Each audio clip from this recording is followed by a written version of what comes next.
Greetings, ladies and gentlemen. Jeremy Adrian here. Welcome back to the channel and to Albion Online's leveling stream. This is number 3 in the series. We are getting closer to the review, guys. It has been a pretty slow week in Albion Online for me. There's just so much I needed to get done this week in terms of work and reviews and all that kind of stuff. And everything that I wanted to do for Albion Online, I've barely scratched the surface, unfortunately. So, the real goal for me is the PvP, because that's pretty much the end game here. It's guild versus guild. Who's going to own the most territories? How dominant is your guild going to become? And, you know, most of my guild are pretty much far ahead from where I am. So, damn it, I'm pretty far behind. I've got a lot of catching up to do. We've got Rico Jess in chat who says, this thing almost didn't show up. Well, thankfully it did. What's up, Rico? How you doing, man? Thanks for hanging out. And you know what? For the next game, whatever game, I'm gonna do a leveling stream for the next review. Whatever the game's gonna be, I gotta do it on a Sunday morning, because I realized the flaw in my leveling streams now. Because I put it at Sunday night, I make it Sunday night. I have to go through the entire Sunday, and today, this Sunday, was really hectic for me. I had a lot to do. Family, friends, all kinds of crap. And then at the end of the day, I gotta sit down and stream and play the game. And it's a bit tiring, so probably the next stream, I'm gonna move that to the morning for me. So it's the first thing I do when I wake up. I've got tons of energy, and I could probably go for like 4 hours, 5 hours, I don't know. And that'll also mean it'll be night for the rest of the world, so who knows, it could be better than the current schedule right now. Okay, we are here in the city of Thetford. This is pretty much the main city for my guild. One thing to note, that once you get to a main city, and if your guild is established in a city, you don't usually move. Unless, of course, when you guys are big enough to do guild versus guild, and you want to take over some territories elsewhere on the world map, then pretty much you guys will relocate. But for now, you'll tend to find yourself just sticking to one city that you guys are dominant in, or most of your guilds in, actually. As for my guild itself, a lot of them has been doing PvP without me, unfortunately, because boohoo, time zone sucks. I am 12 hours ahead of everybody else, so even right now, I'm like the only one on, which kind of sucks. Hopefully at launch we'll get more Asian players or more Oceanic players, we'll see. Alright, I've got mail, let's go and check this out. Oh, so I put up a chicken. Yes, I actually put up a chicken for sale on the marketplace, but that didn't sell. I wonder why though, because I undercut everybody on the auction house. Let me just grab that chicken. See, I'm selling just one fully grown chicken for like 450 silver, which is it's not bad. Let me just type in chicken and see what other people are actually buying chicken at. So is that just raw chicken? Do you have like chicken? Like live chicken? Let's see, resource. That's not in the resource. Damn it, farmable? Oh, there we go. So, look, baby chickens are more expensive than grown chickens. Come on, guys. Where are the grown chickens? Doesn't matter. Let's try and sell it again. So I'm going to sell this chicken. So let's create a sell order. Rico just says, I am chat. So, yeah, ayam is the Malaysian word for chicken. And yeah, I don't know, Rico, I might start my own chicken selling business. I've already entered the horse business. I just need a good name for that. So the lowest price someone selling this for is like 430 silver. What I usually do is I undercut this guy by like a silver. So I'm gonna go 429 just for quick cash. Let's make it 12 hours. Let's see if anybody bites. And that is that. So the title of this stream is grinding, because I have, in terms of progression, let me just show you guys real quick. You're gonna hit B for your destiny board. Compared to last stream, you guys will notice I have so much more progressions now. These are pretty much set. I have been doing a lot of cloth armor. I've been doing light armor, which has taken me into the final mastery tiers. I'm only like 1 or 4 or 1, because here's an example. I need to kill so much crap wearing the light armor if I want to get more masteries, right? And I'm only like 5 deep. I've got 95 to go, and every mastery tier here is going to give me more bonus power items. It's essentially, you're going to be more effective. So what I've managed to managed to do this week is actually get my crafting tools all the way up to tier 4 now. So this was a real, excuse my language, this was a real bitch. I had to go out and like harvest maybe 3 or 4 hours worth of hemp just to get the ability to use this damn tier 4 sickle. And as you can see, I still have 2 more to go, or 3 more to go rather. And the reason why this is important is because I need this to quickly gather up as much fame as I can for crafting, which will enable me to craft my own tier 4 items. As you can see now, I can craft scholars, I can craft my sandals, which means I can craft my boots, and I can do my helm. And all I'm missing is just the chest piece and my weapon itself.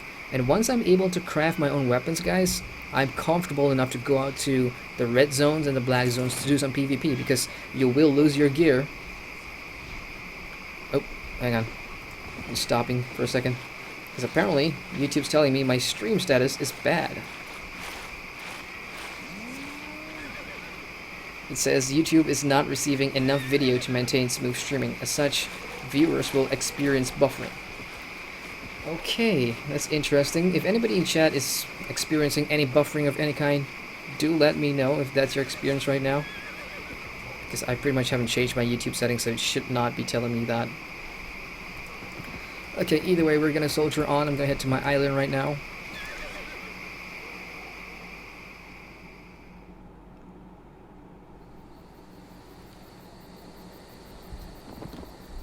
Okay.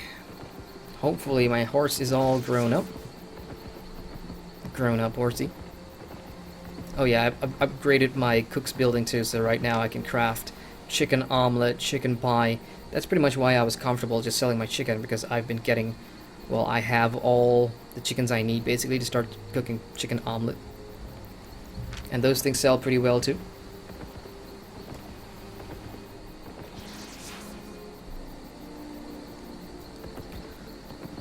Here we go. This is my pasture, ladies and gentlemen. Oh, would you look at that? My horsey is all grown up. And it's a black horse too. Lovely. Awesome. So what this means pretty much is the big one, I can pretty much just take this and put a saddle on it and call it a horse. And I can just ride it, or I can just sell it to another player if I wanted to. So that's awesome. Great. Okay, I'll get back to this horsey in a second. I'm gonna go and settle my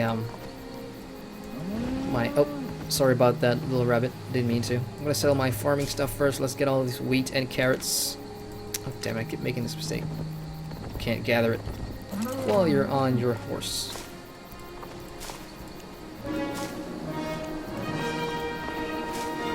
So one thing I've been doing pretty much consistently is maintaining my farm and, you know, growing all this food.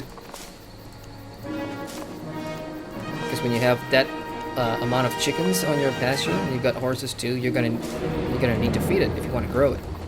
And that's pretty much what I've been doing here. So I have with me 76 carrots, 10 wheat. Let me just check my house, because I have a vault in there. Well, it's not called vault, it's called like a storage case or whatever, where I put my food. Do I have any carrots here? I do. Excellent. As you can see, I've got a ton of eggs too, so my chickens have been really productive.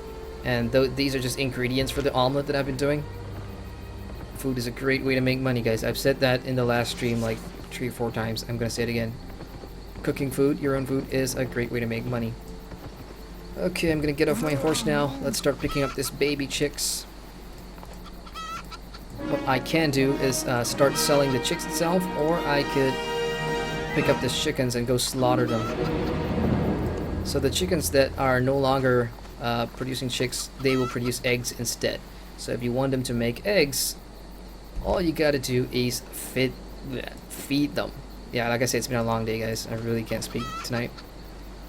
So 10 carrots will do. That's the meter in terms of how long it's gonna take. Just 22 hours till you get your eggs.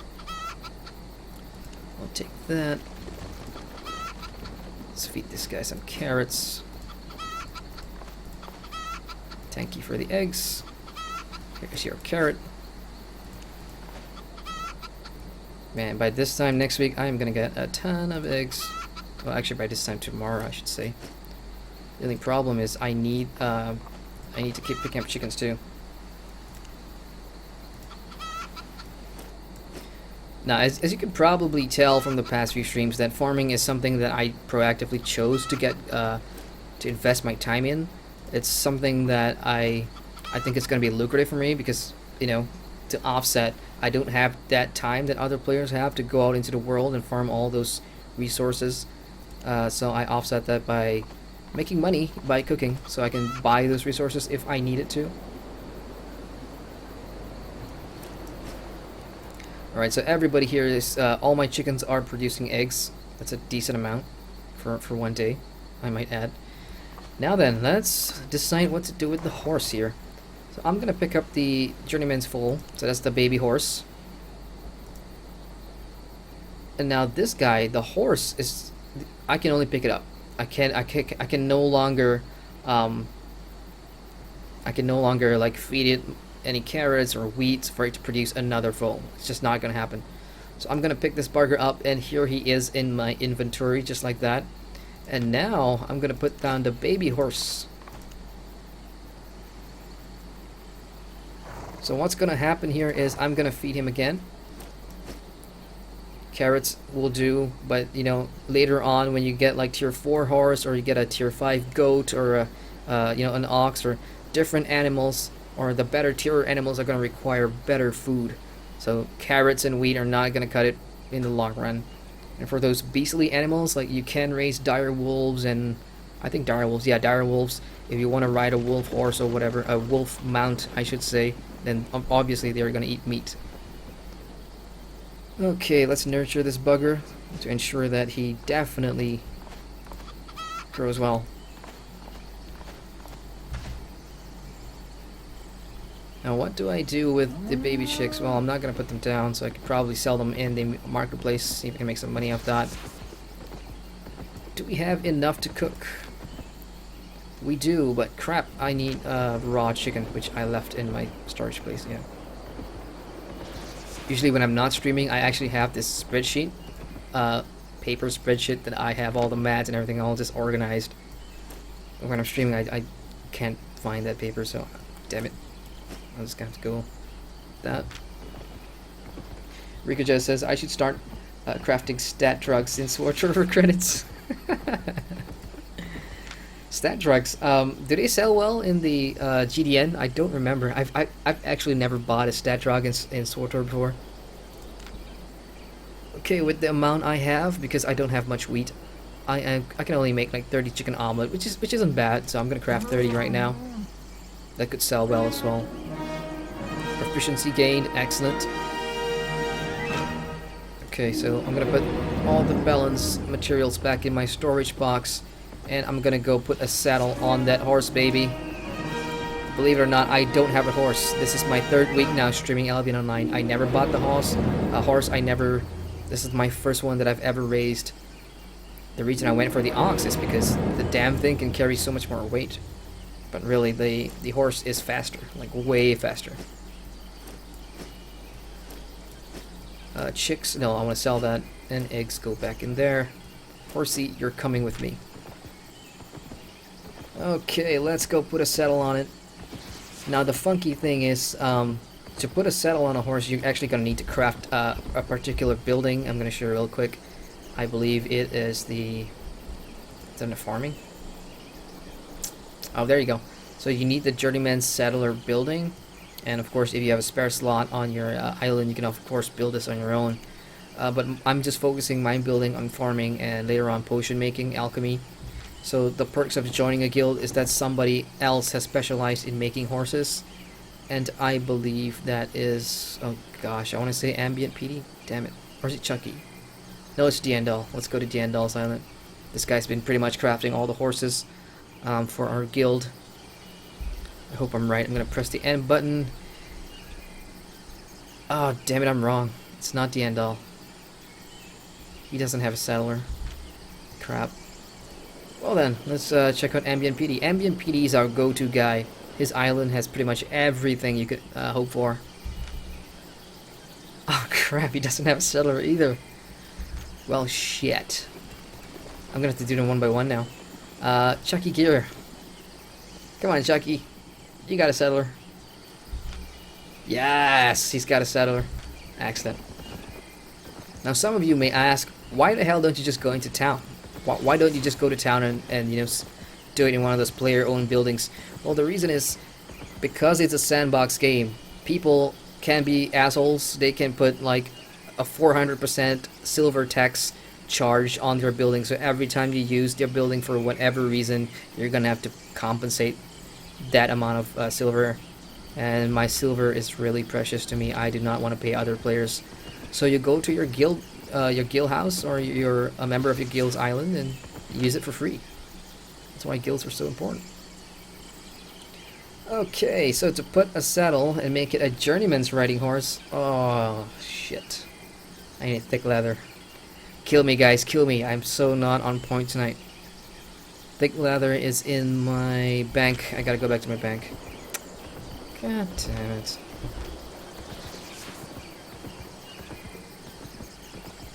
Oh well, let's grab that real quick. That's 20 thick leather. I'm quite sure I have that. I've been farming materials over the last couple of weeks like a madman. And I don't usually grind that much in my MMOs, I swear to God. Okay, this is what my bank looks like, and as you can see, I have, well, since I'm here, I've been able to get uncommon materials, and these are the ones that you can only harvest them with tier 4 materials, and that's exactly what I've done. Worked my ass off to get that damn harvesting tools. Thick leather, here we go, I just need 20. Give me 20. Down here, it's split. Let's go ahead, head back to Chucky Gear's Island. Let's get ourselves a horse. I'm so thrilled about that because it's a black horse. As you can see, there's different colored horses here. I mean, they're all random. Like something you craft could turn out to be like a different color or whatever, and I just love the color black. So I'm really happy with how that turned out.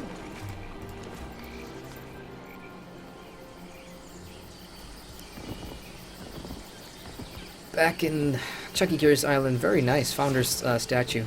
Awesome. I don't think I'll ever put the money in for one of those expensive founder's packs. I mean, I will probably play this at launch, but I don't know, I'm not that hardcore. Okay, here we go, Journeyman's riding horse. Of course, if you get a tier 4 baby horse or a foal, you can grow that up and you can use an adapt horse, which is tier 4. And the difference really is just in the max load, which is the amount of weight you can carry, and the speed bonuses as well. This is a tier 3 horse, and here is a tier 4 horse. Very minimal difference, but trust me, in the PvP zones, they do make a difference. The only thing is, the tier 4 ones are gonna be a lot more time consuming to grow or to breed and to feed. And if they die and you lose them, you're gonna cry a lot more. That's why a lot of us are just using the tier 3 horses.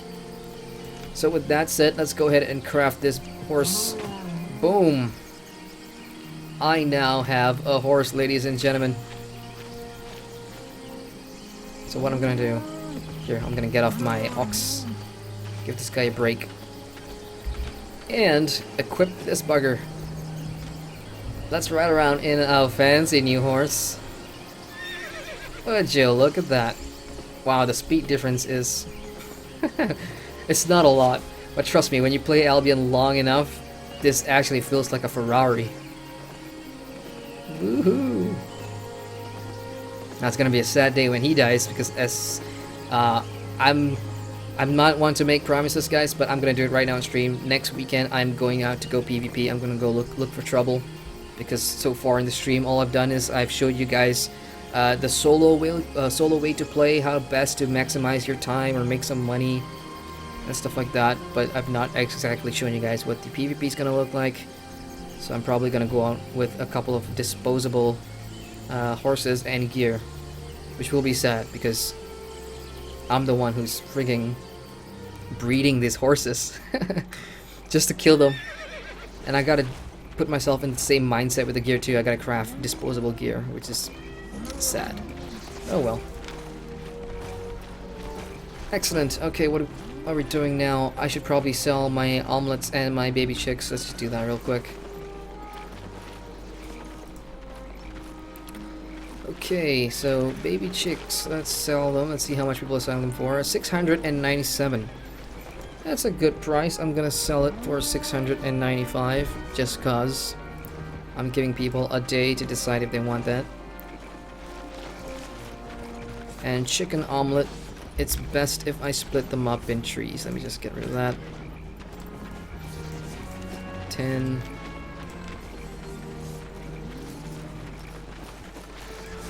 10.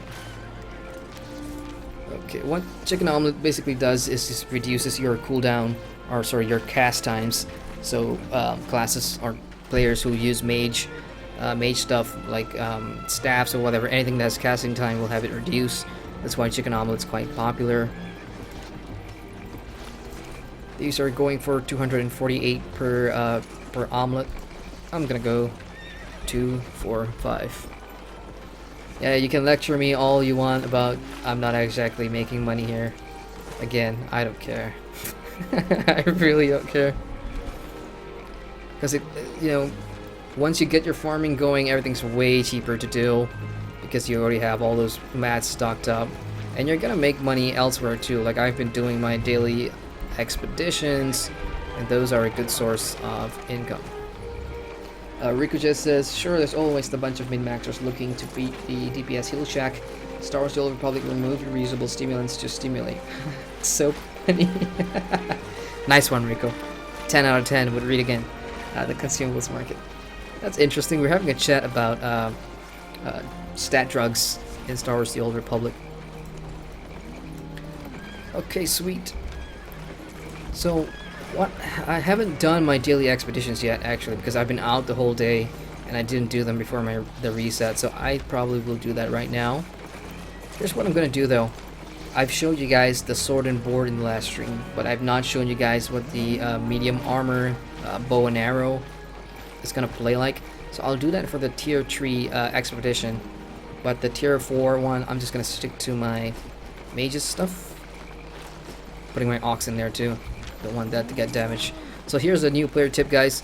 Don't go into daily expeditions, don't go into dungeons with your backpacks full of stuff, because if you die or if you take damage, the stuff that you wear are obviously going to be damaged, but everything in your backpack is going to be damaged too.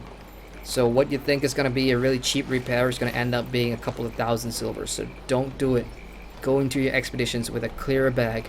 Trust me on this. You don't want to lose silver, especially in the early game when you're trying to save up money for a house. Okay, in the last stream, I was whining that I wish it was procedurally generated. I wish they changed the dungeons. And actually, a couple of days ago, the tier 4 dungeons completely changed. Like, it was different. It was a skeleton area, it's like a grave area. I've never been there before. So that was a really nice change. I think they change it every alternate day. So today might be the same one again. But it could be that skeleton place I was talking about. No, it's the same one again. So yeah, it's they change it every couple of days. Or every alternate day or every couple of days. I can't remember. But they do change it. So you're not going to be seeing the same dungeons over and over again. Also, in the last stream, I was using Mudfish, which is a VPN service, really, where you buy credits and you can pick your different nodes. If you're like in Southeast Asia, for example, you can pick nodes in Japan or whatever, just to get to the American servers with a better ping. Today, I have completely disabled Mudfish, so I'm using this without any VPN. This is just my base ISP provider, and my ping is actually 259 to 260, which is the lowest I've seen it without the VPN.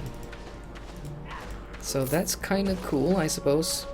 But if I do die on stream like last weekend, I'm gonna be pissed. Things are a lot more faster now because I've hit some masteries here, so I've got a lot of minor bonuses. Has anything changed in terms of my build regarding using mage and light armor and a staff? No, because so far I've stuck to this pretty much since like day 4, I think. I'm so used to the mage gameplay now. It has become second nature for me. So for PvP, if I were to do it, I would probably make a disposable mage set again. Oh, I've also gone... Oops, wrong button. I've also gone T4 healing staff, I believe. Did I unlock that? Yes, I have. I can now use T4 holy staffs. These are the healing ones. So I would probably go out and do some healing too. Because with my poor latency, sometimes the safest thing to do is to actually just be a healer. Oh shit, mortars. Forgot about those.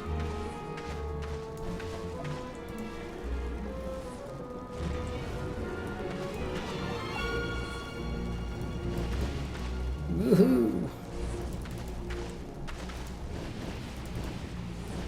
In doing some research, these solo expeditions were not actually in the game until like the Galahad update, which was what, in February?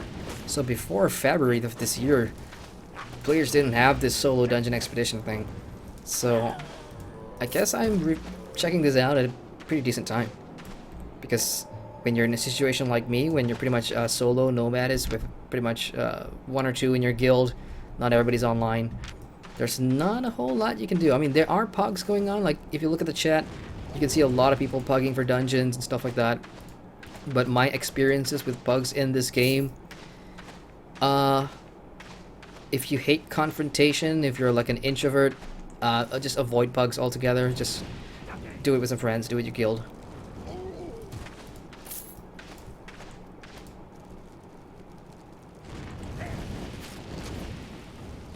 I feel sorry for you guys because you guys have seen this before.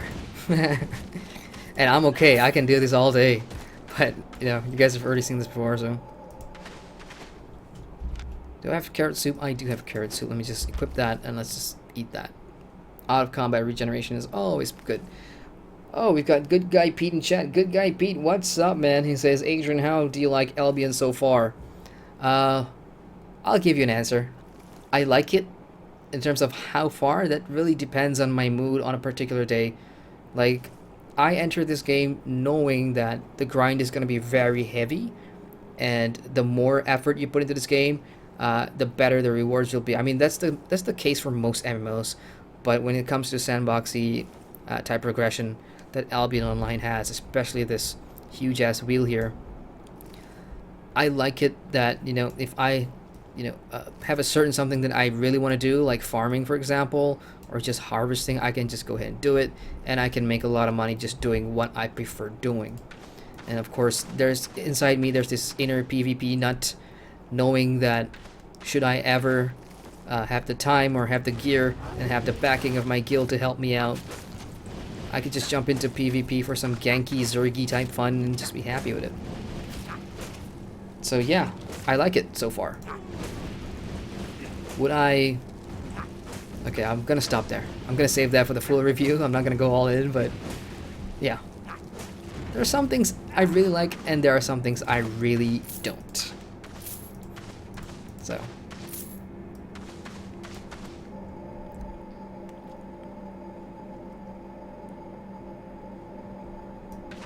Okay, this big guy gotta go first. I really don't like his AoE frontal stun thingy majingy. Yeah, you can shield yourself all you want. There, I'll blow you back. Now this magey, no, that's not a mage. That is a rogue.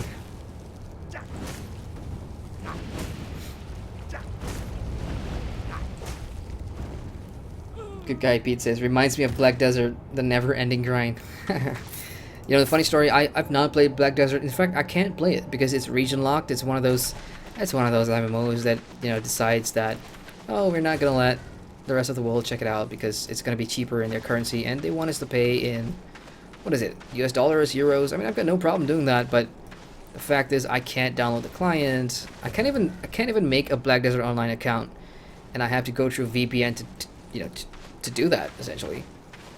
And if a game is gonna make me buy the game and then on top of that make a VPN account and pay for the VPN just to play it, gosh. I know sometimes I do this for a review and it's in my best interests, but sometimes I just wish they got rid of that altogether, whole region lock thingy. And I know it's simple just saying that, but because there's a lot of things that goes into deciding a region block. Oh shit, I did not see that guy. Well, this is gonna be interesting. I could die right here. I did not see this guy there. Okay, let's see if we can burn him down. Get out of the way. Die. I will kill you with 300 health. You are dead, sir. You're dead. Okay, let me recharge my health first. Because I'm talking too much while I'm fighting. Don't do that in Albion Online, folks. Don't talk too much while you're fighting. Pay attention. You know, this may look like a really simple game with simple mechanics, but I swear to God, if you get caught off your toes, and you're distracted, especially in, you know, even in PvE dungeons, man, you can fucking die in here if you're not careful. And that's one of the things I actually like. It's hard, it's challenging, not enough to make you pull your hair out, but it's challenging enough. You see this grouping here? There's a reason why I don't do this group, because as a mage I cannot take all three of them. That's the bouncer dude, that's the rogue. He's got 2 daggers and stuff, so he does a lot of DPS, and then there's the range as well. So the 3 of them combined is like, it's a cluster dude for me. I can't do it as a mage. And the reward is that chest in there, and that chest contains a lot of silver, maybe 100 to 200 silver. I usually just pass that. Again, other classes might have better joy in that regard. Checking chat here. Good guy Pete says, by the way, thanks for the TSW Legends coverage so far. Hope they don't screw it too bad. There has been some leaks on Reddit, and it doesn't look even half finished, and no idea if they're releasing time. Hey, no problem, man. The Secret World is a game that is very close to my heart, I have to admit. I've been following that game ever since... Oh man, it's been a long time, but I just love the whole idea of the game. And, you know, when I first started out, again, I didn't know any better because that was like 2012. I wasn't into the whole reviewing MMOs thing, so to me the combat, the animations, they were just... It wasn't important to me. I just wanted to experience the story. I just wanted to have fun in the game, and obviously things changed years on, so... Yeah, I guess it's kind of like Lotro. Lotro is my first MMORPG ever, so no matter what I do or where I go, I will always look out for Lotro news. I'll always cover Lotro. Same thing with the Secret World, really. And yeah, I saw the leaks on Reddit. I actually read the leaks, but you know, in fairness to Funcom, because they did not come out and acknowledge the leaks, I just didn't want to create content based on that leaks, because that wouldn't have been fair to Funcom. Because they didn't get a chance to explain exactly what we're looking at in those leaks. Holy crap, I've just gotten stuck in those things twice now. Sorry guys, I'm just chatting here. And Rikujet says, yeah, BDO doesn't seem to want my money. I know, right? Man, if they just dropped the region locks, I would buy BDO in a heartbeat. Okay, first boss area. I'm just gonna let him pass first. Get rid of this archer.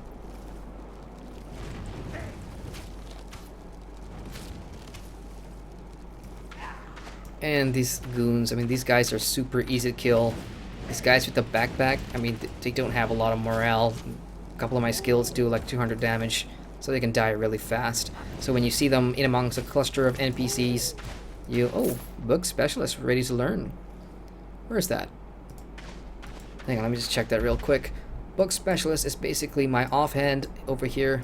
Mages can use 2 different offhands. I can either use a shield or any other offhand, really. The reason I go for a book for a mage is because what the Tome of Spell does is it reduces your cast time. So as you've seen, all my fire attacks and everything uses channeling time and stuff. So to me, in PvE, using a book is absolutely no-brainer here. So knowing that I got a mastery, that means I can use my learning points here to learn, to give me like 0.2 bonus to all item powers and whatever. So yeah, 2 points, I don't care. These pool of points here, they regenerate every day. If you're a premium status player, you get 20 per day, so it's not that bad, I suppose. Okay, now that that guy's done, I can actually wait for him to come by. Let him swing by down here, I can take him on. So I'm not sure how many of you guys follow me on Twitch, but during the week I do stream on Twitch as well. And there were 2 games in closed beta that I was streaming yesterday, Saturday morning. The first one's called Master X Master. I'm not sure if you guys have heard of that, or MXM in short. It's like this MOBA with action MMO mechanics, something like a Marble Hero type game. And I'm actually really having fun in that game, and I'm not a MOBA player. A lot of you guys know this. I just do my MMOs and I leave in peace. I cannot handle MOBAs. So playing MXM for the first time, I'm like, holy crap, this is actually pretty fun. Because some of the masters, aka the heroes, they come from other MMOs by NCSoft. So yeah, it's an NCSoft game. So there's like Ridlock from Guild Wars 2 in there. If anybody played City of Heroes, the Statesman is in that game. A couple of Blade and Soul characters. There's characters from Aeon as well. The closed beta is free for everybody, so if you really want to check it out, you can just go to the MXM website, make an account, get into closed beta, and check it out.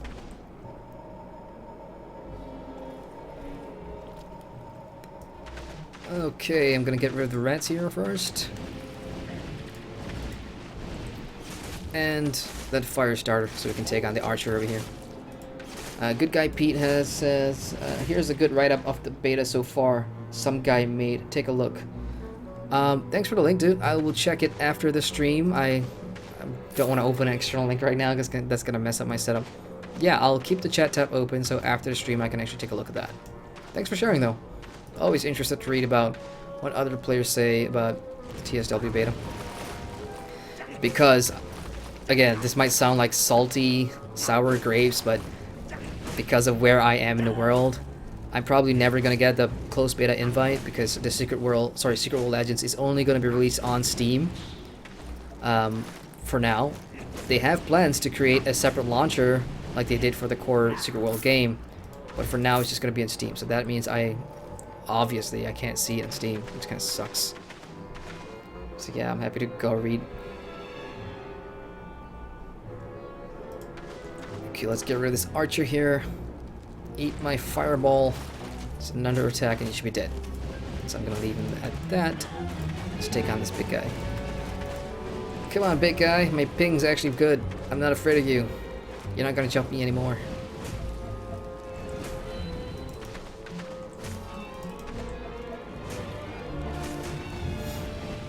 And you know, here's another thing I like about Albion.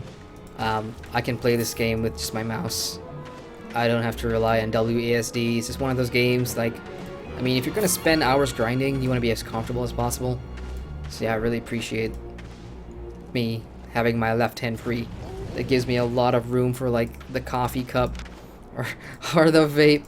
Here, I'm gonna change things up for a sec. Let me see if I can turn my webcam here. Probably put it over to chat. Let me just click that button. Is it working?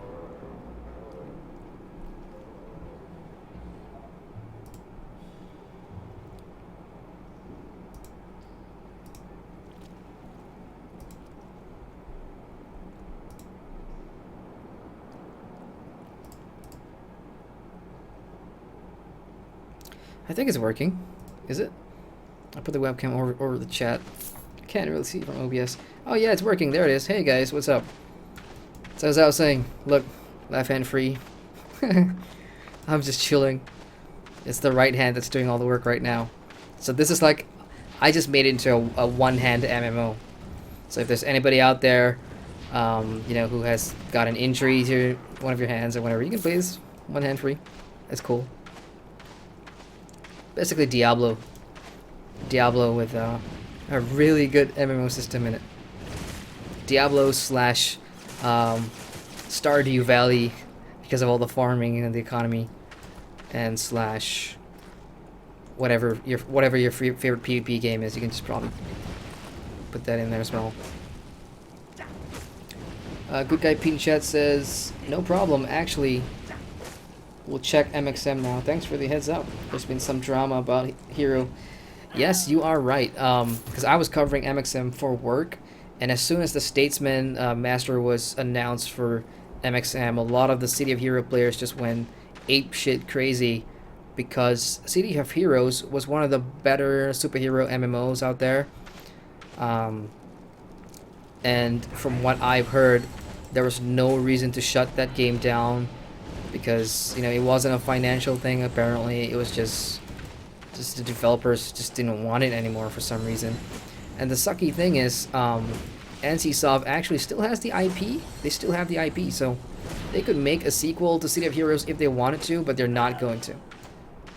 So they just put the Statesman back in the MXM just for like Oh, because players know how cool this guy is or how awesome this person is. So I wouldn't understand that, I suppose, because I never played City of Heroes. I was always a person looking from the outside in when it came to City of Heroes. Superhero MMOs are not my thing. Even though I actually am like a superhero fan, but I'm just Marvel type person. I just watch the MCU and the Marvel television stuff. Not really big on the games. I tried Marvel Heroes 2016, and I'll tell you right now, it's pretty similar to Albion in terms of the very basic gameplay. But I swear to God, that game is just made for. It's just a money. It's a money sucking machine. You want to play as this superhero? Here, buy a bundle. You want to play as this superhero? Here, grind or buy a bundle. It's just not my kind of game. Although I was so tempted to go play Marvel Heroes when the whole Ghost Rider thing came out, because Ghost Rider had just appeared on Agents of S.H.I.E.L.D. I'm not sure if anybody watches Marvel Agents of S.H.I.E.L.D., but that's one of my favorite TV shows. So season 4, Ghost Rider made an appearance, the Robbie Reyes Ghost Rider, and then Marvel Heroes announced that, oh cool, we're gonna put Ghost Rider in our game now. So I was tempted to buy that, but that's all they're gonna do. And then now the whole Defenders thing on Netflix is coming out, so they've got the Luke Cage pack, this pack, that pack, the Iron Fist pack. I'm like, this is a money sucking game. I just can't do it.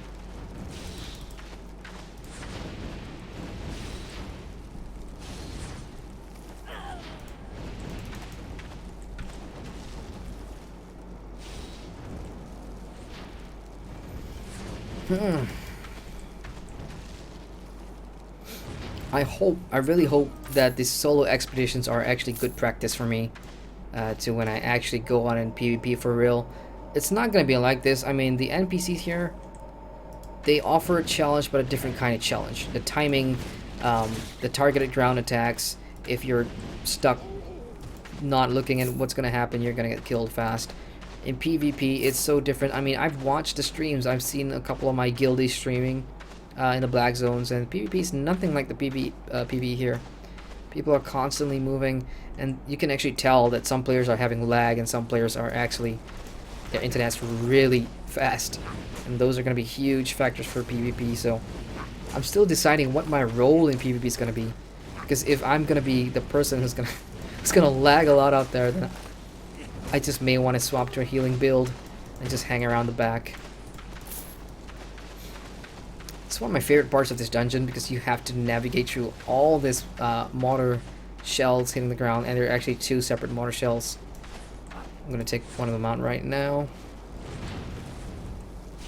Oh shit, get out of the way.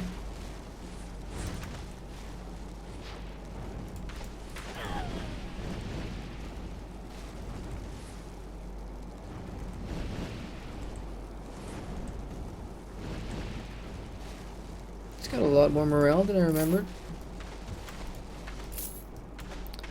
Checking chat real quick. Good Guy Pete says, yeah, they closed it supposedly because the game didn't do well in the Korean market. It's good to know they haven't forgotten the IP though. Maybe they'll do something with it later. Did you know about this game called Ship of Heroes? It just, well, actually, it went on Kickstarter this week, and then it got cancelled yesterday. Because Ship of Heroes was something like a spiritual successor to City of Heroes. I've seen the alpha footage. It actually looks pretty good. I mean, the mechanics look good. The combat looks interesting for a superhero game. It's nothing like DCUO, and it's more towards City of Heroes, I should say. But yeah, the Kickstarter got cancelled either yesterday or today, which is really sad. They canceled it because it wasn't ready yet. So yeah, that's Ship of Heroes. I don't think NCSoft will ever give up that IP. I just don't see that happening. So if there's gonna be another superhero game, I don't know. I just think there's too many right now. But somebody needs to challenge Marvel and DC, right? I mean, somebody needs to keep their games in check, I suppose.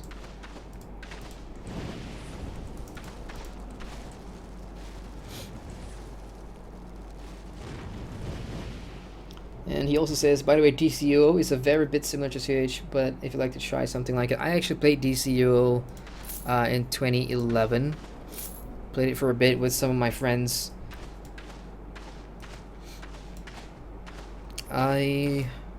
Gosh, I can't remember too much about the game. I just know that I made a hero with flying ability because I just wanted to fly over the town or whatever because that's kind of cool. And that Batman was my mentor. Or was it Superman? Yeah, Superman was my mentor or something like that. I just couldn't take DCO seriously because it didn't have that serious vibe. It almost felt... I mean, it's a comic book game, right? I mean, it's a superhero game. I just couldn't take that seriously. Maybe someday...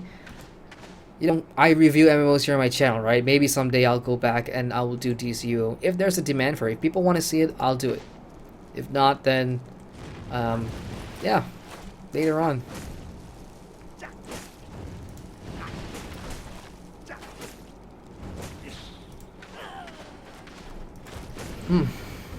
Oh, shit. Get out of the way. Oh, crappy crap. Crappity crap. I hate when that happens. I wonder if I can burn him down. It would suck to die now. That was close.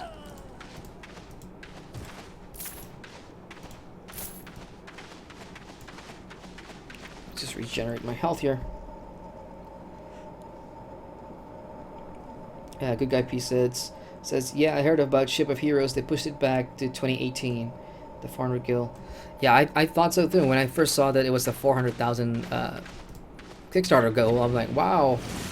The problem with asking for 400,000 US dollars for your Kickstarter campaign was not a lot of people even heard about the Kickstarter campaign because there wasn't a lot of marketing done, there wasn't a lot of promotion done for Ship of Heroes. And I think it was too soon. Again, like what the press release said or whatever, the Kickstarter was done too soon. They need to do a little bit more guerrilla marketing for that game. But hopefully it takes off.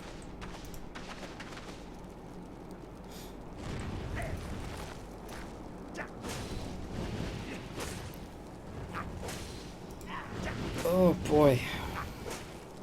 I'm actually getting a headache right now. It's been a long day. Come on, we're so... And then we're gonna jump into the tier 3 one where I can start using my bow and arrow, baby. Truth be told, if I were to rank like all the 3 archetype weapons in Albion's Online, I'm gonna pick Mage's one first, so staffs. Staffs are really fun for me because they're ranged and you can pretty much do a whole wide of stuff with them. And I'm gonna go with bow and arrows as second because I really felt that was kind of fun. Some of the skills as well for the arrows, like you have to watch it later. I'll show you guys. And the last, of course, is sword and board. I think sword and board is just really boring. It's just... I mean, you've seen it in the last stream. I did sword and board for a while. It's just like kind of... Melee combat here could be better, so yeah, I'm sticking with ranged.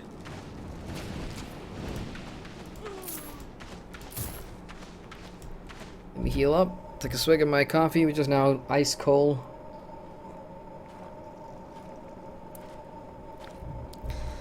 Alright, let's get this big bastard. This guy killed me last weekend. Never forgive him. That happened because of my lag, by the way. I was still stuck by it. That was not a player mistake, that was a lag. I don't care what you think.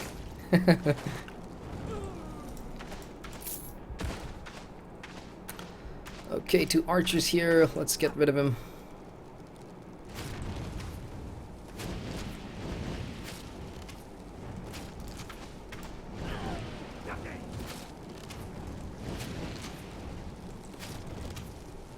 Oh shit. Oh, just got out in time.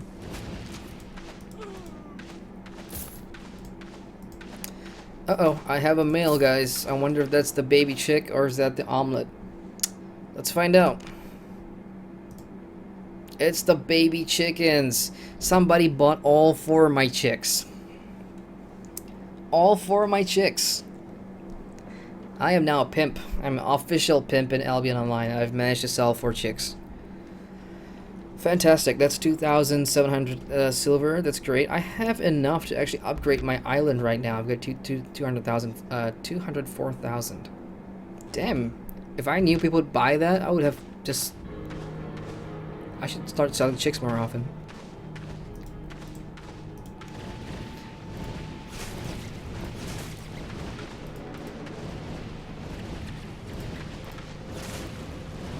Okay, let me just get my focus back. What are we doing here? It is the final boss. This guy has a AoE.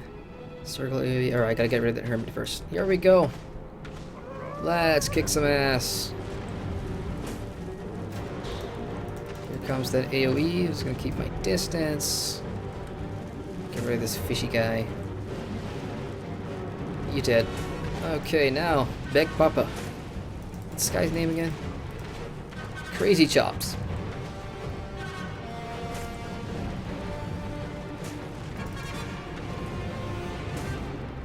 Too close for comfort. Back up. Back up. The alternate one where I was telling you guys about, where there's a skeleton in the grave, that boss in there is actually way harder than this guy. This guy's a piece of cake. I mean, if you just get out of his AoEs, you're pretty much good to go. But the other one, God, man, he spawns skeletons. He has this thingy that comes out of the ground, like a totem that heals him and shit like that. I'm just gonna get to the tree right now. So there's my reward. That takes my tally up to 209,000. And the royal sigil as well. Let's go on and head out. Just like move my headset a little bit because that's giving me a headache. Oh gosh. Anybody got a good pair of headsets to recommend? I'm currently using this Razer something. It's the green ones, and they're really uncomfortable for long periods of gameplay. If anybody has a decent gaming headset that you want to recommend to me, something comfortable that I can use for hours and hours, I'd be happy to hear it. Okay, we are out. I'm just gonna store my materials, and let's bring out the archer, the medium armor set right now, so I can show you guys what that's all about.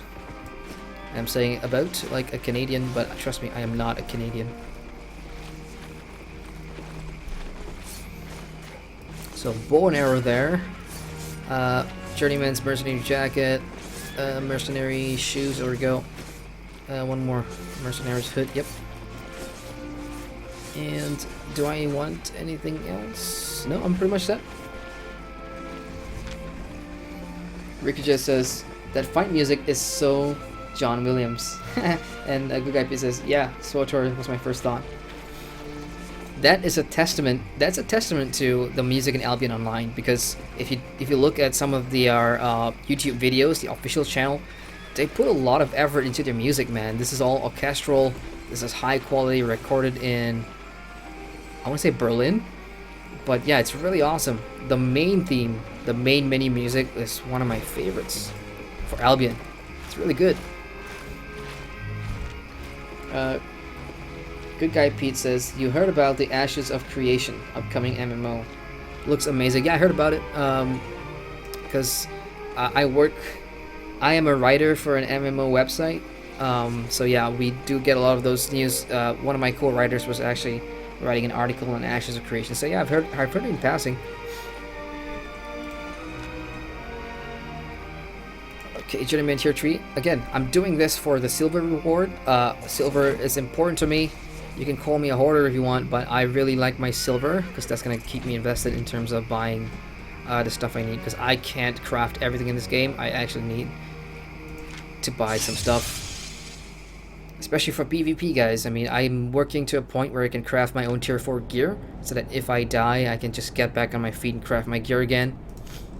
But for other stuff like food and potions, I'm not at that level yet. I'm still making my way up to tier 4, so I'm gonna have to buy that in the meantime. Okay, here we go. I'm gonna wear all my tier 3 medium armor gear, and I don't have to do this. In fact, I can wear all my mage's gear and still put on the bow and arrow. Here, let me show you guys. So I just put back my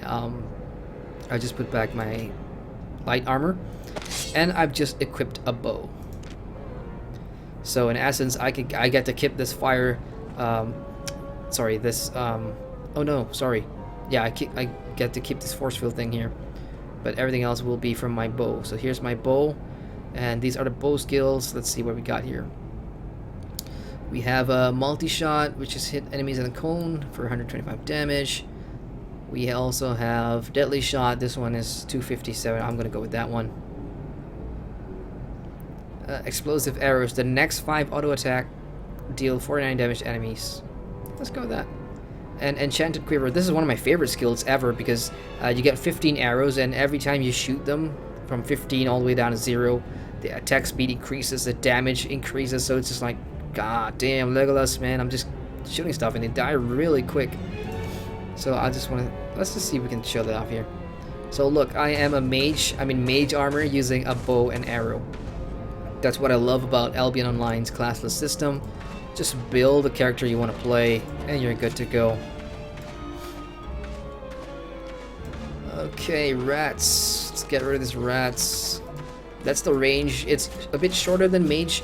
From a mage perspective, I can hit them far longer. I've got a longer radius reach. But bow and arrow ain't bad.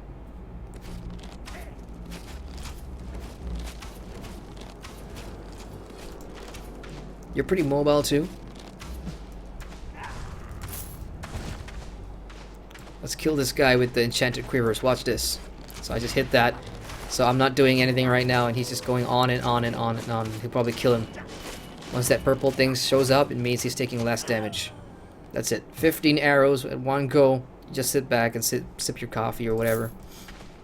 Kind of cool if you like bows and arrows. Of course, the skill do change depending on what type of bow you craft or what tier it is.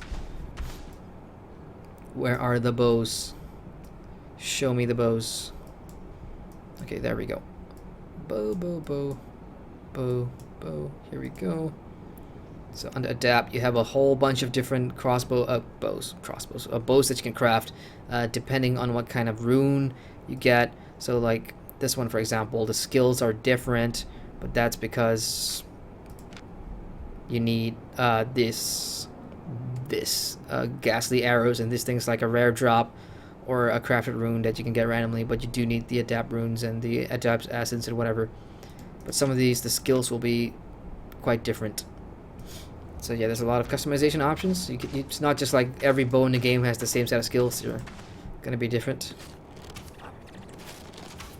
Man, I'm really tired. I hope what I'm saying makes some sense to you guys. Or that you guys actually understand what I'm saying.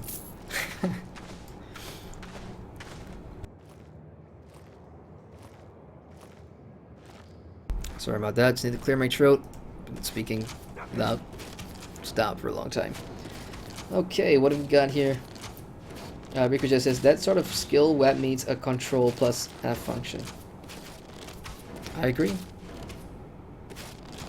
Let's see, control F, does that do anything? Nope. I just tried it, Rico. Oh, I forgot my silver here. Let's go up here, hit the number 4 skill, and kill everything so we can move on here.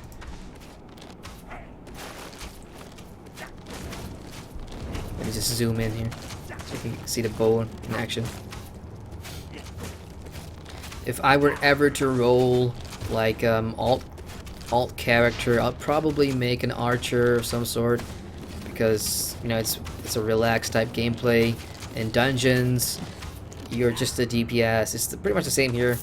Stay at the back, get rid of all the high priority target that you need to kill.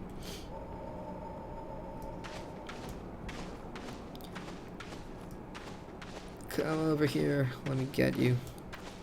Are you far enough? I don't want to aggro the other 3 there, so let's go ahead and use that. Awesome.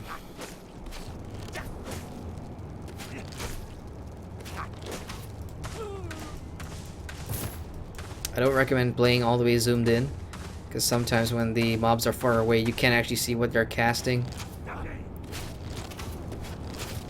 I'm gonna try that. Let me see if we can get out of the way. Woohoo! X marks the spot, baby.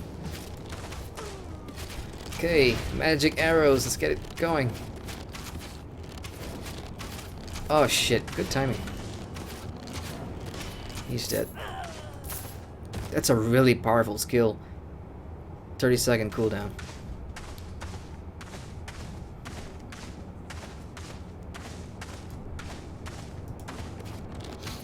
So I'm gonna ask you guys in chat, Rico, good guy. I mean, from what you've seen about Albion, would you pay to play this game? Would you guys play Albion Online based on everything I've said and everything I've told you guys? Is this something you guys would be interested in? Right now, Albion is like the the base founders version, the veteran version, is like $29.95 US. Based on everything you've seen on my streams, would you play Albion Online? Is this a game that you guys are interested in? I'm curious to know. I want to know what you guys actually like watching. Because the reason I'm doing Albion, as most of you know, is because I asked you guys after Guild Wars 2 which MMO would you like to see me, stream for a review. Majority of you said Albion Online, so here I am. So it's always nice to know what what the viewers and what the subscribers actually like watching, or the type of games that you play. Because one of the great things about my channel now, I notice, is that a lot of you guys, a lot of subscribers, you guys come from a whole bunch of different MMOs, and we do have a lot in common in terms of some of the MMOs that we play. But I'm also aware that there are some MMOs that people just dislike or are wondering. Okay, here's the thing. I got a message the other day asking me, how come you don't have a review of like World of Warcraft, right? $1 million question. Why do you not have World of Warcraft content? I mean, it's like the most popular MMORPG in the world. It's got the most MMO players in the world. MMORPG players, sorry, because it's not a MOBA, or it's not Counter-Strike or whatever. And it's an easy one. I mean, World of Warcraft was, I'm not sure what that was. It's just someone knocking upstairs. But World of Warcraft came out in a time where I was not old enough to get my own credit card to start paying for a subscription, so that was out of the question. But I was into WoW, or I was into Warcraft, really. I've got all the novels. Like, I swear to God, if I take this webcam out and go to my bookshelves, you'll see all the novels, from the Well of Eternity to Arthas to the Thrall novels. Got a lot.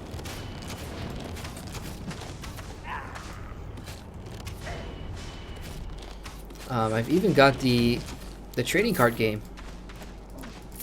And I've got the Onyxia expansion pack for that trading card game as well.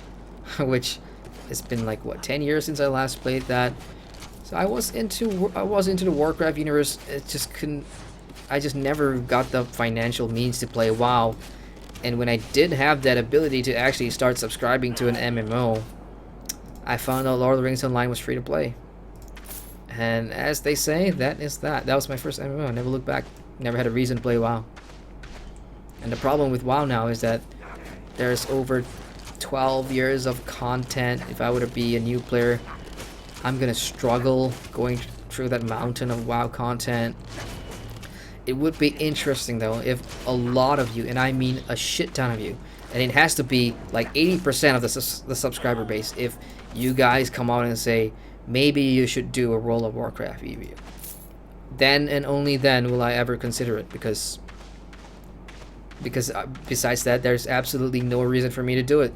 It's been covered to death, pretty much, by every other WoW or MMO YouTuber out there. So me just reviewing it from a new player's perspective, I don't know what value that would add, because it's been around for so long.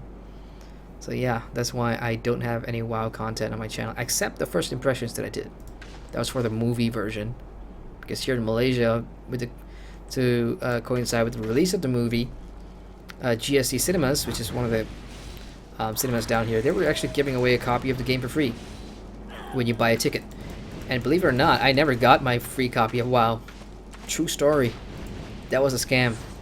A lot of people didn't get their free copy of World of Warcraft. Hilarious. So yeah, I made a first impressions on that based on the level 1 to 20, and other than that, I just stopped. Never got the interest. Damn it, what am I doing here? I just completely lost my train of thought. This guy needs to die. He's almost dead. Come on, one more hit. There we go. Alright, that was my cheat mode. I'm bringing back the bow and arrow. Okay, checking chat right now. Rico just says it looks like it could scratch my Torchlight 2 itch, but the thing is, I already own both Torchlight games. Yeah, so do I, dude. Then the Torchlight looks better than Albion Online in terms of like the general graphics and the engine and whatever, but there's a certain simplicity that I like about Albion Online because it complements the style of game that they're trying to do. Especially when, you know, it's guild versus guild, and if they're going to have better graphics than that, a lot of systems are going to suffer. but because of how simple the graphic is, and we also need to consider that this is a cross-platform game, so you can actually play this on your iPad later on, which I find cool because if you're gonna grind for like 4 hours, you don't need to freaking do it sitting at the PC. You can just go to your couch, so it's like Netflix and chill. Just gather your resources, do your farming and all that. I kind of like that concept, I really do, and I think it works for Albion Online. But if you're looking for that sort of torchlighty game, just you better play those instead, because this is, you're really gonna need the, oh shit, what am I doing? I just stood there, took it in the face. Yeah, you really need to gonna be invested in Albion if you want to get the maximum amount of enjoyment. Because as soon as you buy a version of the game, your premium status starts ticking down, and once your 30 days of premium is up, you're not gonna get the extra silver, you're not gonna get the extra materials yields whenever you harvest something, you're not gonna get the extra reputation. So a lot of this game pretty much relies on your ability to buy a premium status. Now, that's an interesting point. So is that pay to win? So are players who can constantly afford and purchase premium, are they at an advantage? That's a question I am here to answer as well. Shit, what am I doing? There is a healing hermit, and I have just wasted a couple of seconds taking him down when he's getting healed.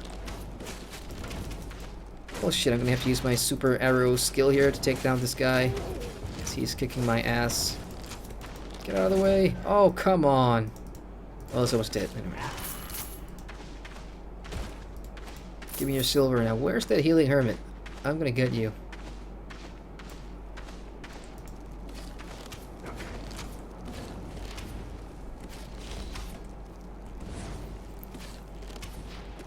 Checking chat here. We got Red Dragon EXV. What's up, man? Good to see you here on stream. He says, I would, but it's actually buy to play, as you can buy monthly subs with in-game currency. Are you talking about World of Warcraft, or are you talking about Albion? Because yeah, it applies to both games. I know WoW, you have the WoW token. If you're talking about WoW, actually, then yeah, you got the WoW token in game that you can just buy, extend your game time, whatever. But you do need to have bought WoW. You need to have bought the base game or whatever in order to access the auction house or whatever to buy those WoW tokens. If you're talking about Albion, yes, you can indeed buy premium. It's right here. They cost like a day premium is gonna be like what, 40,000. That's easy to get. You just saw me make what, 2,700 silver by just selling 4 chicks. There's many ways to make silver in this game. You can get your premium pretty easy. I was talking about Albion. Yep. So let's talk about that for a second. Because of the ability to buy your premium game, the pay to win stance is really those who don't know about the system in terms of you can buy this with in-game cash.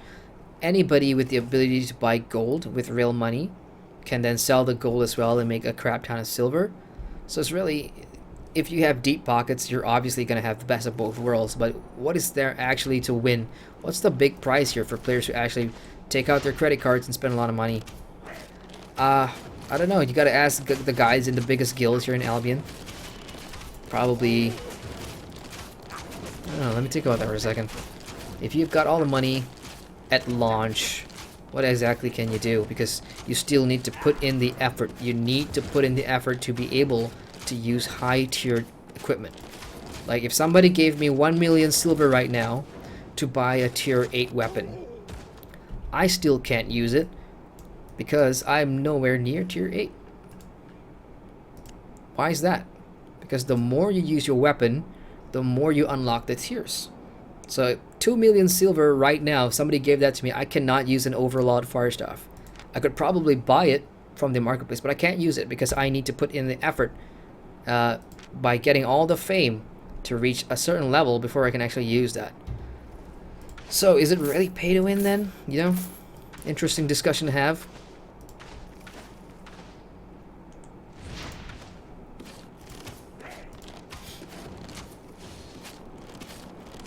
Shit, did I pull too much here?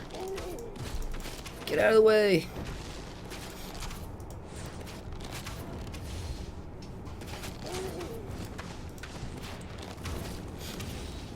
The one thing I would like to change about Albion is probably maybe add more story, because from a new player from the outside looking in, you're thinking like, what is there story, is there a narrative?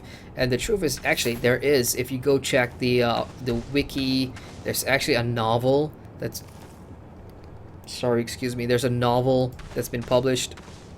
If you buy, I think if you buy one of the founders pack, you get a digital copy of the book or something like that. But that's got a lot of story in terms of what the world is and who the rulers are and everything like that. I would like to see some part of that being included into the base game. Like, I mean, I have no problems playing an MMO like this without any story, but obviously, to make it more appealing to the mass public, some story would be nice. Know exactly what, you know, what you're doing, who you're doing it for, why. I mean, the sandbox players obviously don't give a crap about the story, because their stories, as I said in previous stream, is all about the rivalries in PvP, the guild versus guild, you know, and I've been a part of that. A lot of my time spent PvPing in Lotro, for example, in the Moors. There's no story there. It's just orcs and wargs versus humans. The stories I had the best memory of is like, you know, my rival's raid versus my raid in the Moors, and the amount of back and forth we have, taking keeps and stuff like that. That's the kind of stories that I want to remember. So a lot of that player base here enjoys that niche. But I would like to see some of that story in the novel or book or whatever it is be incorporated here. You get some of that, some lore tidbits in the loading screens, but I swear to God, you guys have watched the stream, the loading screens go by so fast, there's absolutely no time to read them.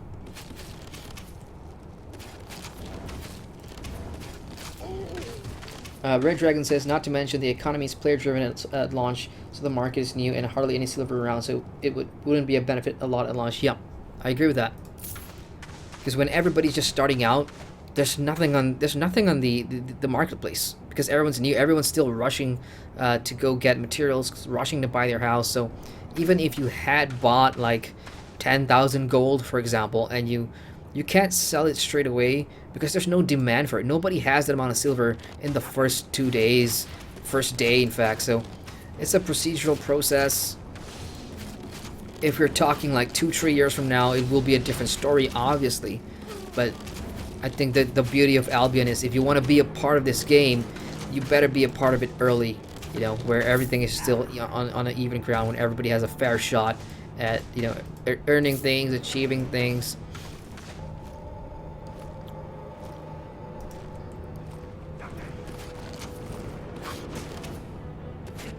Man, I'm so into this tonight. I've talked a lot here. My voice is going. Pardon me while I sip on my coffee. Hey, Red Dragon, are you playing Albion, man? Are you in Albion right now? If you are, you could add me, dude. We could probably do some PvP next weekend if you're up for it.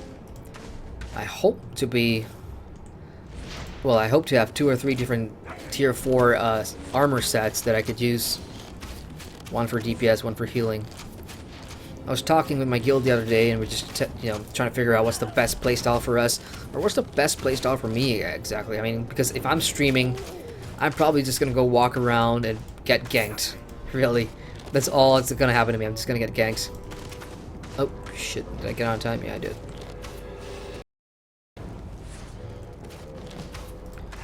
Awesome. Let me just check the time here. It's 11:14. Gotcha.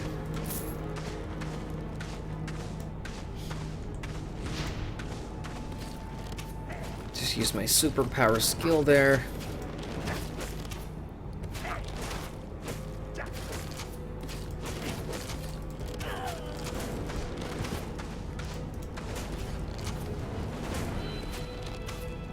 It's gonna blow him back real quick. Oh crap! Oh, I did not make it. As soon as you see that cone in the ground, like sometimes it's yellow, sometimes it's dark orange. Dark orange ones means you have less time to get out of it, and you're probably gonna get hit in the face with a stun.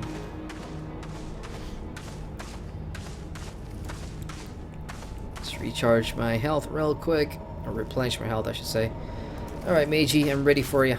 Bring it. Put the fire in the ground. On cue.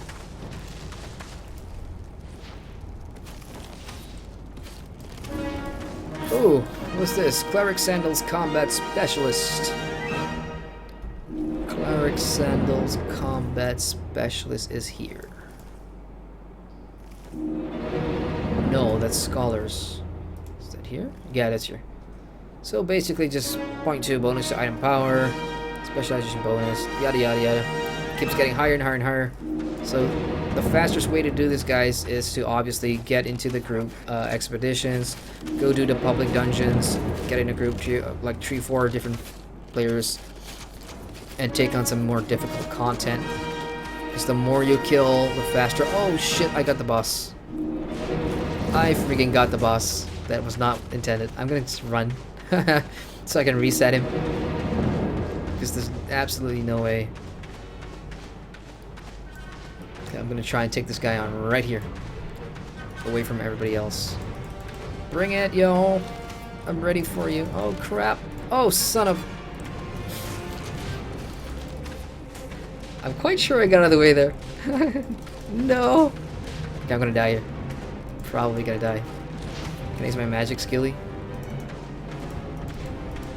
Come on, shoot him, shoot him. I've got 15 arrows, let's go. Come on. That's not fair. I'm out of that. I'm out of my special arrows thingy. Wow, I am so... gonna go down here. I have to be very careful. I don't have much health at all. Can I do it? Can I do it? Can I do it? Come on, let's get him down. Let's get him down. I'm so close. Come on, get him, get him, get him. Magic arrows, come on. Come on, come on, come on. Oh, son of a gun. Oh. Whew. That was close because I was out of potions. Like, that was my last potion that I just popped. Man.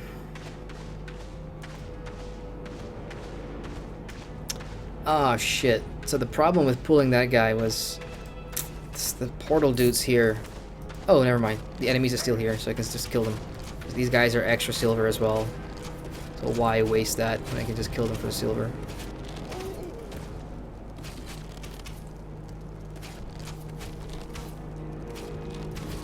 Sliver is silver, y'all.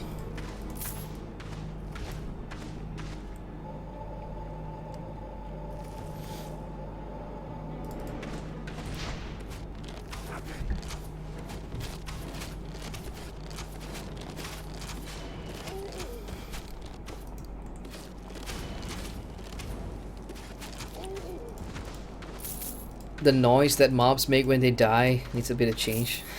Because they all spew the same thing. I mean, most MMOs do this.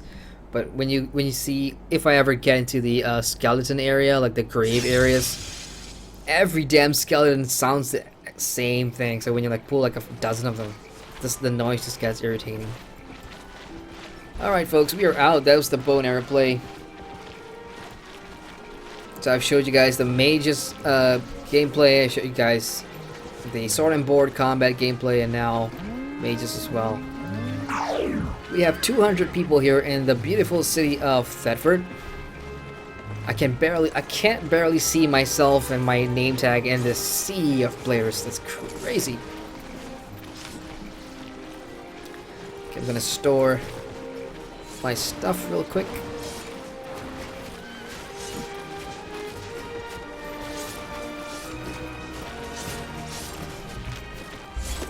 Back to that, and I'm gonna go fix my items. As you can notice, I mean, as you notice in my inventory, I don't have any of my crafting materials there, and there's a reason for that. As I said, your repair bills are gonna be so much more cheaper the less items you have in your backpack. So if you know you're gonna go do solo expeditions, if you know you're gonna go and do those dungeons on the landscape, try not to bring stuff you don't need with you, because if you take any damage or if you die, you're just making yourself pay a lot more silver than necessary.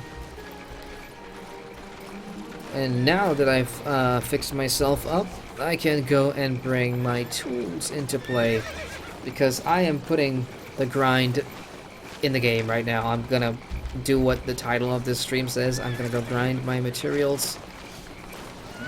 That's my tier 4 chopping thingy majingy. That's my sickle. and the others are tier 3 stuff, which means it's gonna take me a long time to harvest. I'm also gonna be using my ox, so my horsey is gonna go into the bank. There we go.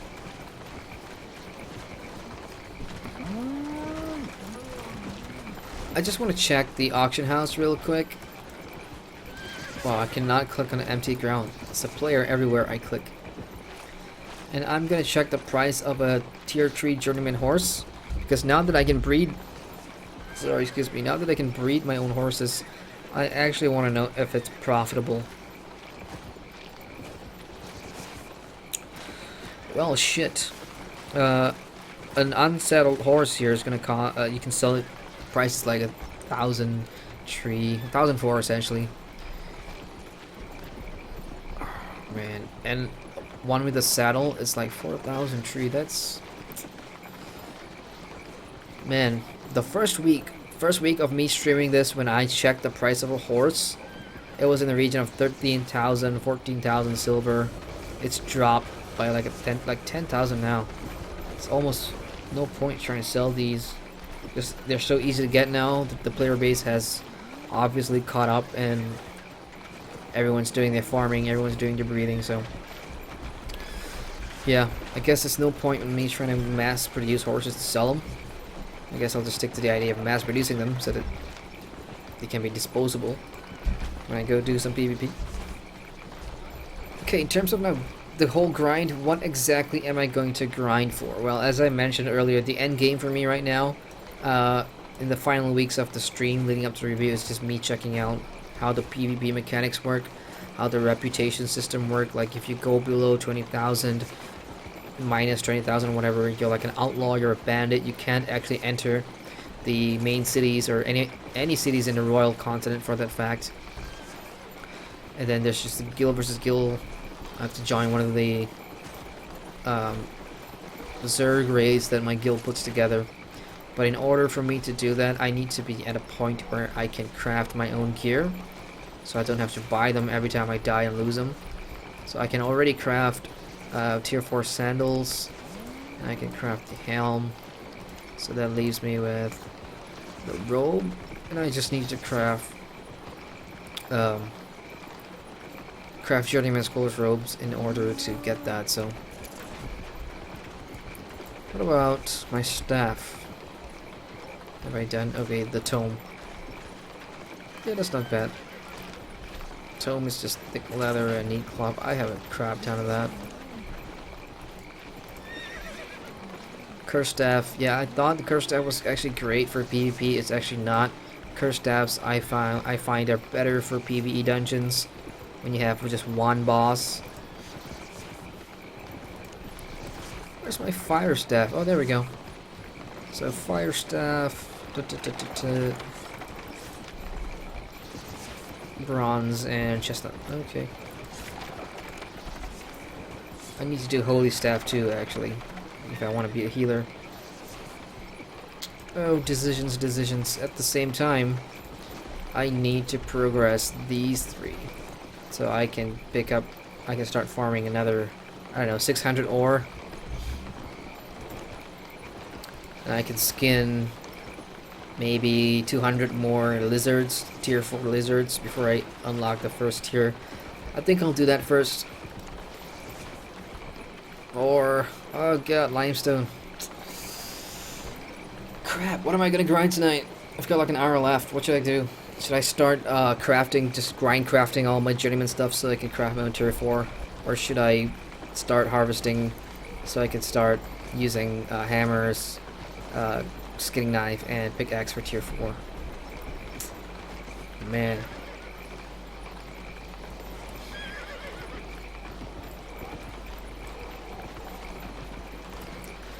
Well, since PvP is something I want to do and I want to do soon, I think I just better start crafting my gear, huh? Let's do that. Let's start with the Tobe Crafter. So I'm gonna go craft a shit ton of journeyman Tobe spells. So that means neat cloth and thick leather. Let's do that. Okay, so Just stack and sort. Neat cloth. I have 202, but I've got a crap ton of flax, like a shit ton of flax. Maybe I should just take everything here. And to craft flax, I need the simple cloth as well. I've got a crap ton of that. What's the other one? Thick leather? So thick leather is tier 3. Where are you? Tier 3. You are here. Thin height, thick leather. I've got 264. I'm just gonna take all the leather stuff with me now. Simple leather. Stiff leather. Any more? Oh, I've got some cotton. Let's just do cotton.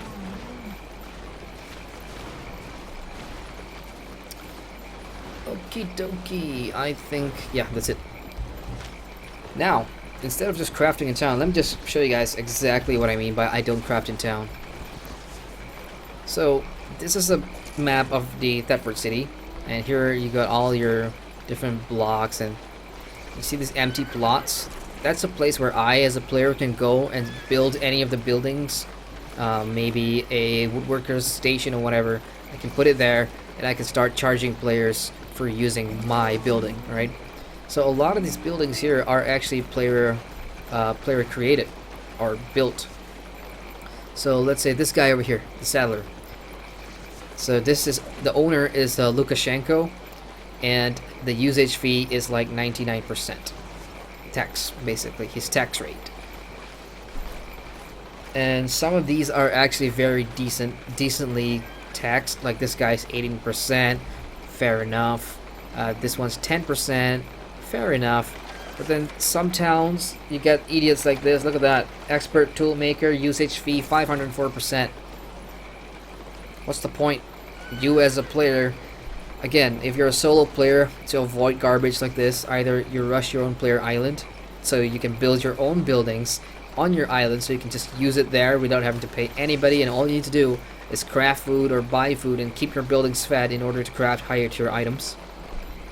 Or you gotta join a guild. Absolutely have to join a guild where the different players in your guild all specialize in different buildings. And I've been saying this in stream number 2. Join a guild, specialize. It's gonna take care of so much of this crap that you actually don't need to deal with on your own. So again, I'm gonna head to Albion PD's island because Albion PD is a guild of mine that basically has everything that I want. He's got the tanner here, and the expert weaver as well. And then when I actually go to craft my mage's stuff, I'm gonna do it in my guild island because that's where we keep all the soldiers stuff. So the mage crafting stuff, the medium crafting stuff, and the heavy stuff is all on the guild island. Shit, am I actually overloaded? Wow, how much stuff do I actually have? Oh, I got a lot. Yeah, whatever. I'm gonna be slow. Let's do leather first.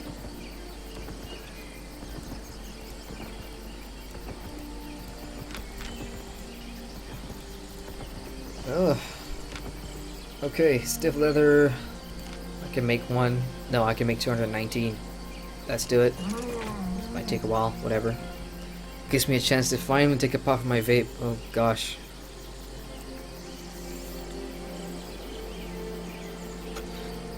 Sorry guys, I usually do this off camera, but since the webcam's on, it's been like what, an hour and 30 minutes without a puff. Okay, and we're gonna take leather as well. Thick leather, so I can make 305. Let's go ahead and craft everything. As you can see, the higher tiers you go, some of the materials needed for the next tier involves the previous tier. That's why it's very important to keep your tier 2 stuff if you want to do tier 3 and so on and so forth. So in your bank, you want to have a decent amount of tier 2 materials all the way up. Just keep those stuff if you have access, and I mean real access. You can make some money selling those, but again, because of the crafting here so deep, you actually want to keep your older tier stuff. Don't ever destroy them or do something stupid with it. Just keep it. I've got 570 thick leather now. Excellent.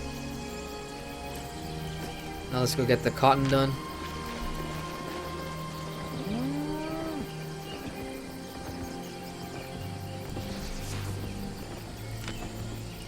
Simple cloth, let's get that, 303. And everything here is just gonna add to my fame. It's gonna give me fame. So I am, where am I now with that? So with the tanner, I did expert tanner. I've got, oh shit, I got 10,000 to go.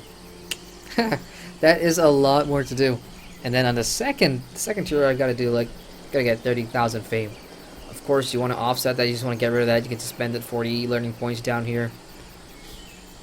But I'm actually saving my LP points so I can just spend them on these, on the gathering part.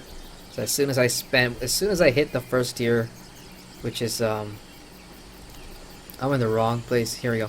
As soon as I hit the first one, which is the 9,000, I'm not gonna do 20,000 because I just don't have the time to grind every day. So I'm just gonna spend that 40, and I just have enough to get the other tree unlocked.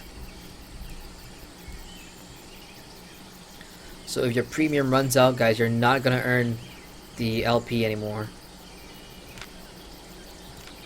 Crap. Oh shit, it did not craft because I went into the destiny board. Well, that kind of sucks. Gotta do that again.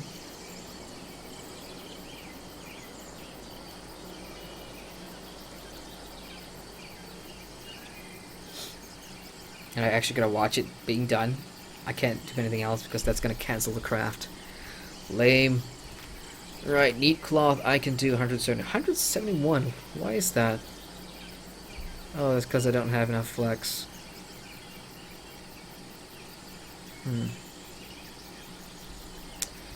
Okay then. Or it could be because these buildings doesn't have enough food.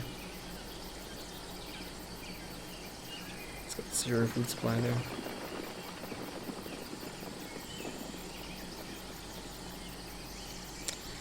Flex issue it is.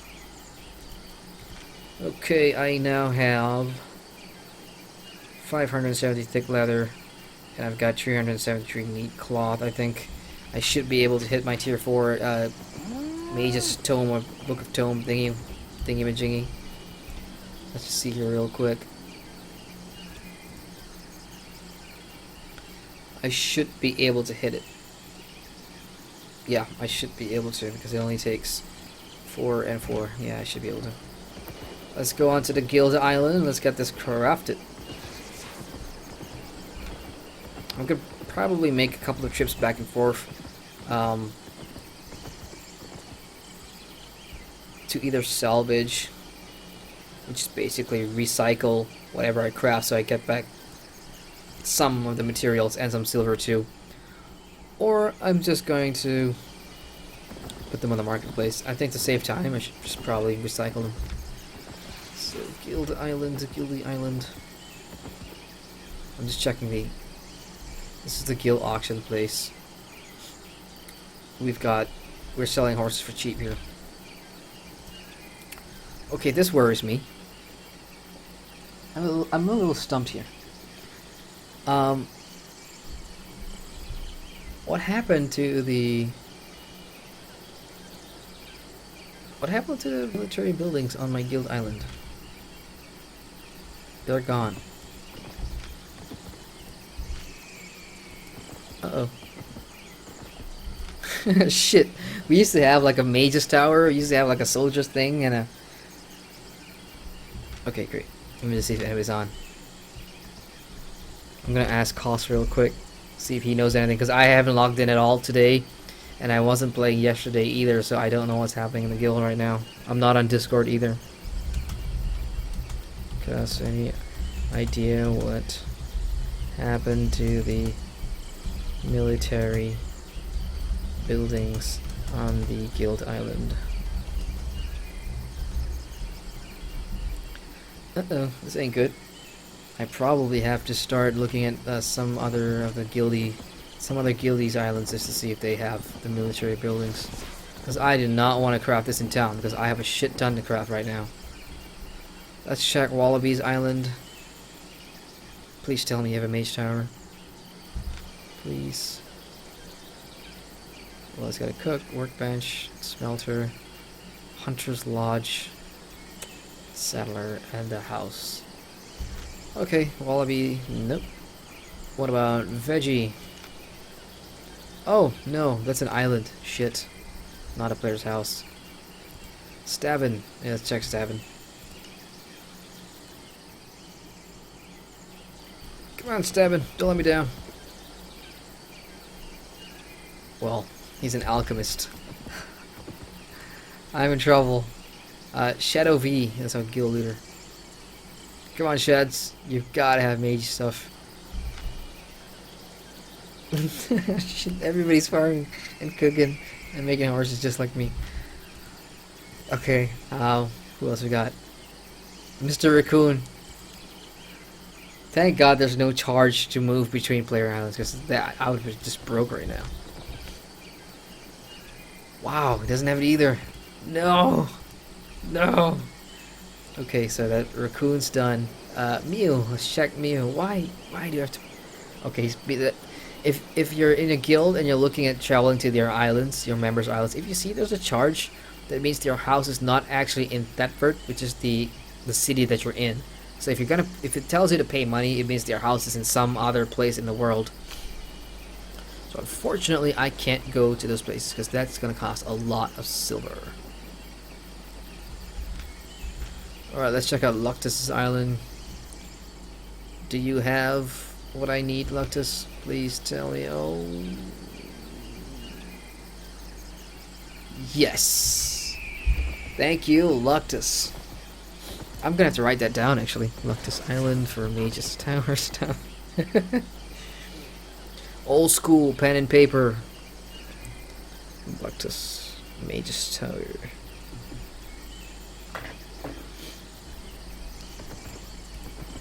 And now the crafting begins. So in order for me to hit that Journeyman cap so I can craft tier 4, I'm just gonna have to craft Journeyman and Totem of Spells. And let the fun begin. I'm just gonna keep track on the top right here, the bottom objective there, Tomb Crafter 1 and 2. So I still need like a bunch more, so I'm just gonna keep crafting and watch as the fame goes up, and I can actually see the result of the crafting too. So like you'll notice a tooltip say, oh, this is a excellent quality or outstanding quality. Those are the ones you could probably, yeah, there we go, that's an outstanding quality tome. So as you can see, it's got the really nice like bronze engraving at the top left there. So this is obviously it's gonna have a better item power, so you can either decide to sell that in the marketplace, make some extra money, or just recycle it. The choice is yours. Probably at the very early few weeks or whatever, few days, you could probably sell that, make a fortune. But now, as I said, this is so easy to get. Don't matter whatever you decide to do with them.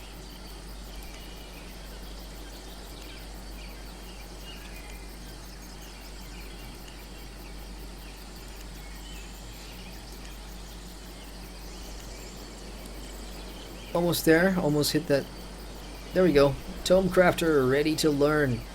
So now that I've hit the first requirement, I now have the option to either pay the tree learning points to be able to craft my tier 4 adapts tome spells immediately, or I could just keep on crafting to hit the second tier, because I'm gonna need my resources, which is basically the neat cloth and the thick leather. I think I'm just gonna spend the 3 points.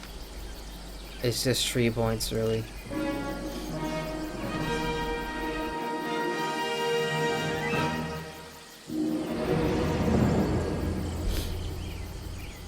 And that's done. I can now craft tier 4 Mage's Tome Books. A couple of variations too, but these obviously gonna need special ingredients. Like over here you're gonna need the Illyrian Crystal, for example. And this one needs the Demonic Jawbone. I don't have that. I could probably buy it off the store. Sorry, buy it off the auction or the marketplace. So that's done. Now let's move on to... Shall we try the Fire Staff? That's my main weapon here. Fire Staff. Oh, we got some new people in chat.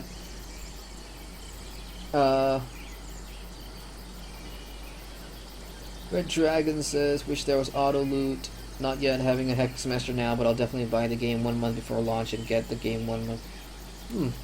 This was some time ago, was it? Well, I just saw your message pop out in chat, Red Dragon. I apologize if there's a delay. There seems to be a delay. So you'll get it like a month before launch. Yeah, that's pretty smart, I suppose.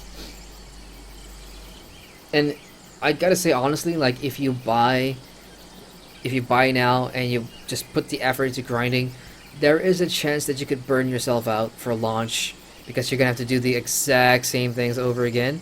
Like for me, I know I'm taking a huge risk, but it's a risk I have to take because I am reviewing this game for you guys. So I will probably get burned out anyway, but you know, it's all for the review. We got Captain Panda in chat. What's up, Captain Panda? How are you doing? It says, which packs did you buy? I bought the cheapest one. It's called the Veterans Founders Pack, I think. That was $29.95. It came with 2,000 gold, I think. 30 days of premium and a Founder's Certificate, if I'm not mistaken. Okay, Fire Staff is next, and I'm gonna need Chestnut Planks and Bronze Bar. Okay, since I don't want to go back to the bank right now, let me just see if I can craft anything that requires thick leather and neat cloth, since those are already in my bag. What about robes? What do you take? Oh, neat cloth, fantastic. So let's go ahead and craft Journeyman Skull robes right now, since I am right here. Oh, my bag is filling up real good. So that will be under the armor tab, and here we go, Journeyman Skull robe. I have 301. I should be able to hit the first tier, hopefully. If not, I've got to go out into the world and craft, or gather some flex rather. So let's see here. Can we make it to the first tier? Crap.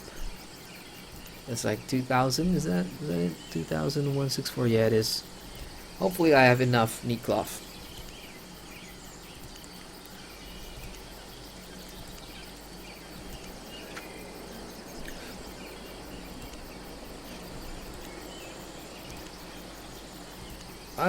Shit. Oh, thank God. Okay. Hit it with 93 to go. So I've just hit the first tier, and the same thing as usual, I'm going to spend the learning... Is it called learning points? Yes, I'm going to spend the learning points to get rid of the second tier, so I can immediately start crafting these. Yep. There we go, so I can now craft my tier 4 armor. This is really good news for me, because next week I can then craft like multiple sets, go out in PvP. I don't care about dying. I really don't. I've got no ego. I've got nothing to lose here. It's all for streams, all for review. I'm happy to go out and lose my crap. That leaves me with my fire staff, which is going to take bronze bars and chestnut planks. Sweet. Let me just go and find a place to dump all this crap.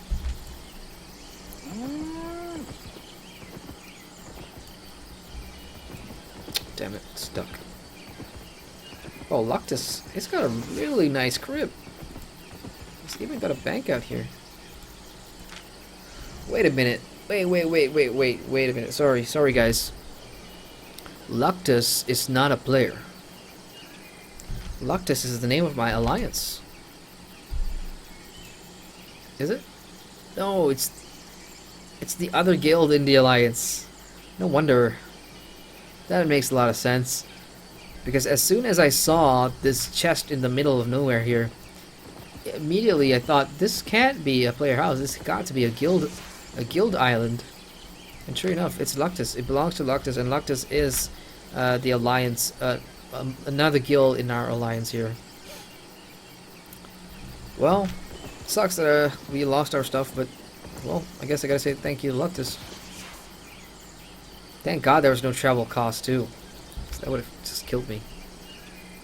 I'm gonna go to Thetford and start salvaging these because I don't want to sell them. It's gonna take too much work. So I'm just gonna start.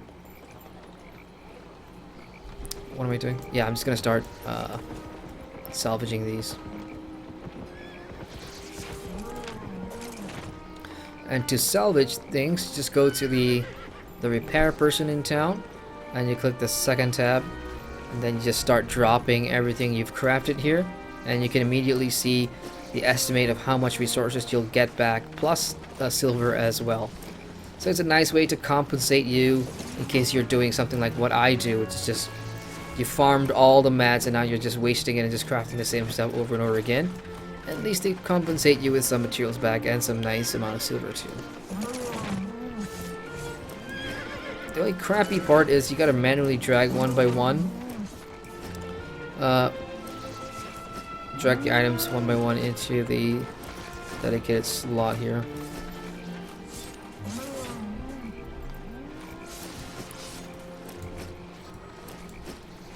I am thirsty.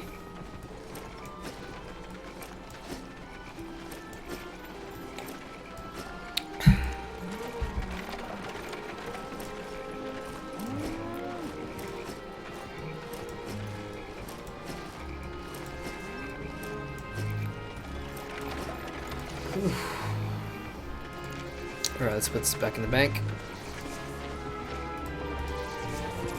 Damn it, I can't even see the damn bank. There's too many people here.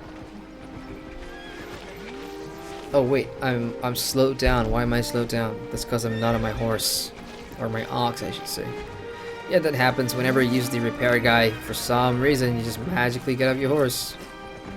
Kind of the one thing that annoys me about Albion. When there's reasons, some of the interactable buildings, for whatever reason, you just get dismounted. And if you're carrying too much stuff, you immediately be overloaded and can't move. Okay, next up is wood and bronze. So, where is the birch? Okay, I got some birch here. And here are the chestnut planks. Do I even have tier 3 wood? I think I refined everything. Yeah, so I'm just gonna grab my tier 3 planks right now. And I need bronze. Oh no, I've only got like 141. That's not gonna be enough. But I do have some tin here. I've got some copper as well, so I could probably smelt a whole bunch more ore. And that is all the ore I've got from the looks of it. Great. Let's head back to Albion PDs.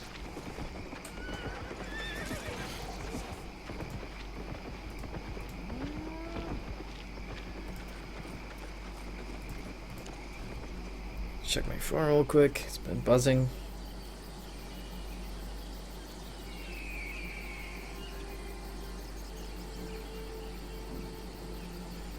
I got an email here, and the title says regarding your YouTube channel.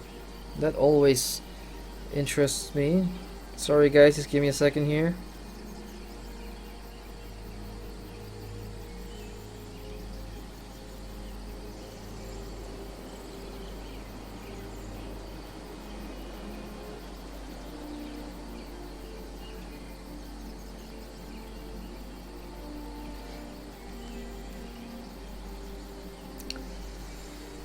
Interesting, but not interesting enough, I suppose. I don't know. I mean, from a lot of advice people told me was, dude, one thing you gotta know very early on is that if someone asks you to join a YouTube network, say no. For content creators, a network basically, they give you access to like a bunch of creator tools and with the promise of getting your channel and videos a wider reach, better promotion, yada yada yada. But they take a cut of your YouTube earnings, which is your AdSense earnings basically. So I've gotten some offers to join networks in the past. I've not responded to anybody really, because I'm just trying to grow this by myself. I'm not really looking to a network right now.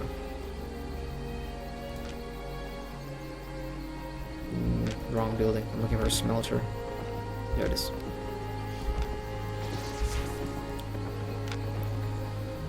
Okay, copper bar first. Let's get this out of the way.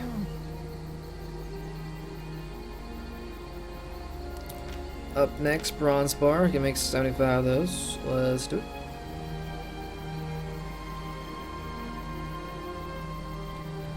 Awesome. So we've got 216 bronze bars and 562 chestnut pieces. I don't even know what the ratio is. I hope that's going to be enough for my fire staff.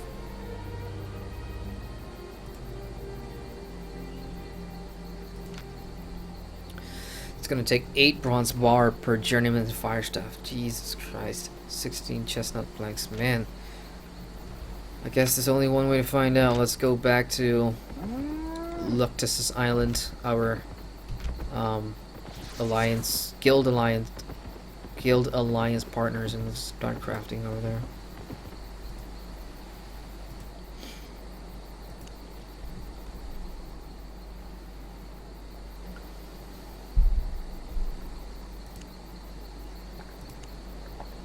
My one guildion has not replied me about what happened to our guild island, so I actually don't know.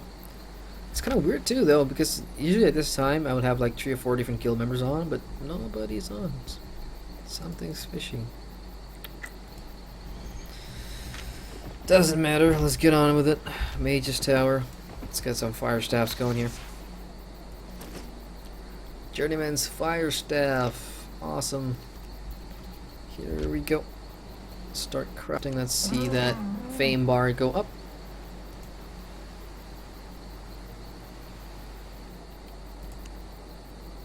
$360 out of 4,000. Son of a gun, I'm not gonna make it. I'm gonna need more copper for bronze.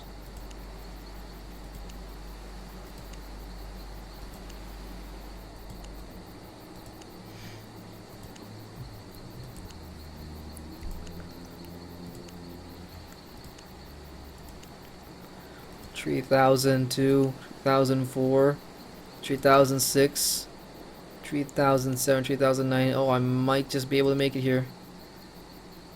One more. Oh, sweet. With 24 bronze ores to go. That's why I put in the effort to farm my mats during the damn week, man. Thank God for that. Ugh. Hoarding is a good habit, ladies and gentlemen. It is a good habit. Where am I? So because I've done all of that, I can now just spend a whole bunch of learning points to unlock my Curse Staff for Tier 4. I can do my Frost Staff for Tier 4. Arcane Staff for Tier 4. Even my Holy... Oh no, shit. Shit, Holy Staff is a completely separate branch. Ugh.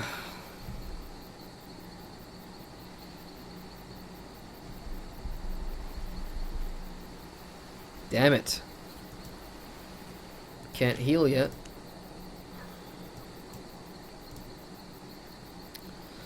Well, at least I got the fire staff. I suppose I'll just spend the 9 learning points right now. Let's unlock that right away. So during the week, I should be able to just gather the materials and just make more armor sets for myself. Store them all in the bank. And go do some PvP. I'm really excited about that.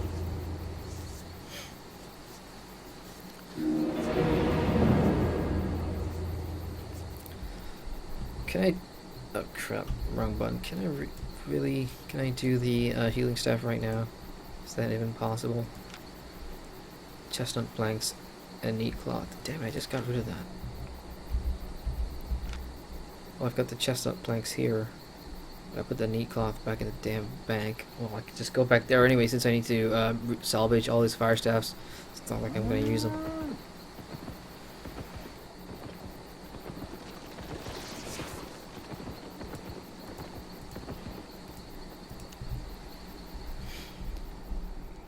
Oh, I could really use some music right now in the background. I've heard nothing but just ambient noises. Oh, there we go. Every time you enter a new city or enter a city like Thetford, you're gonna hear this music. The horns are blaring to welcome you back to town.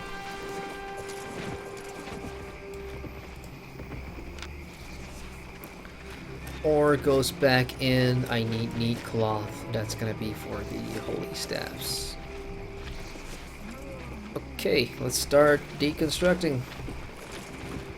Start salvaging.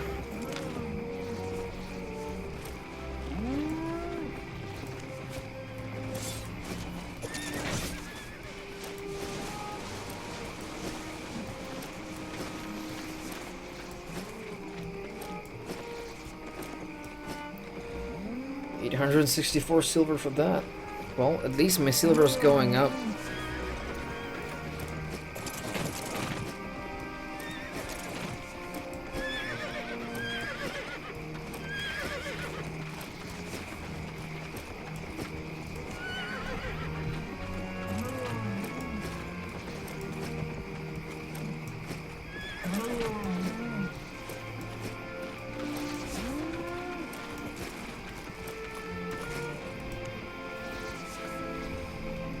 Okay.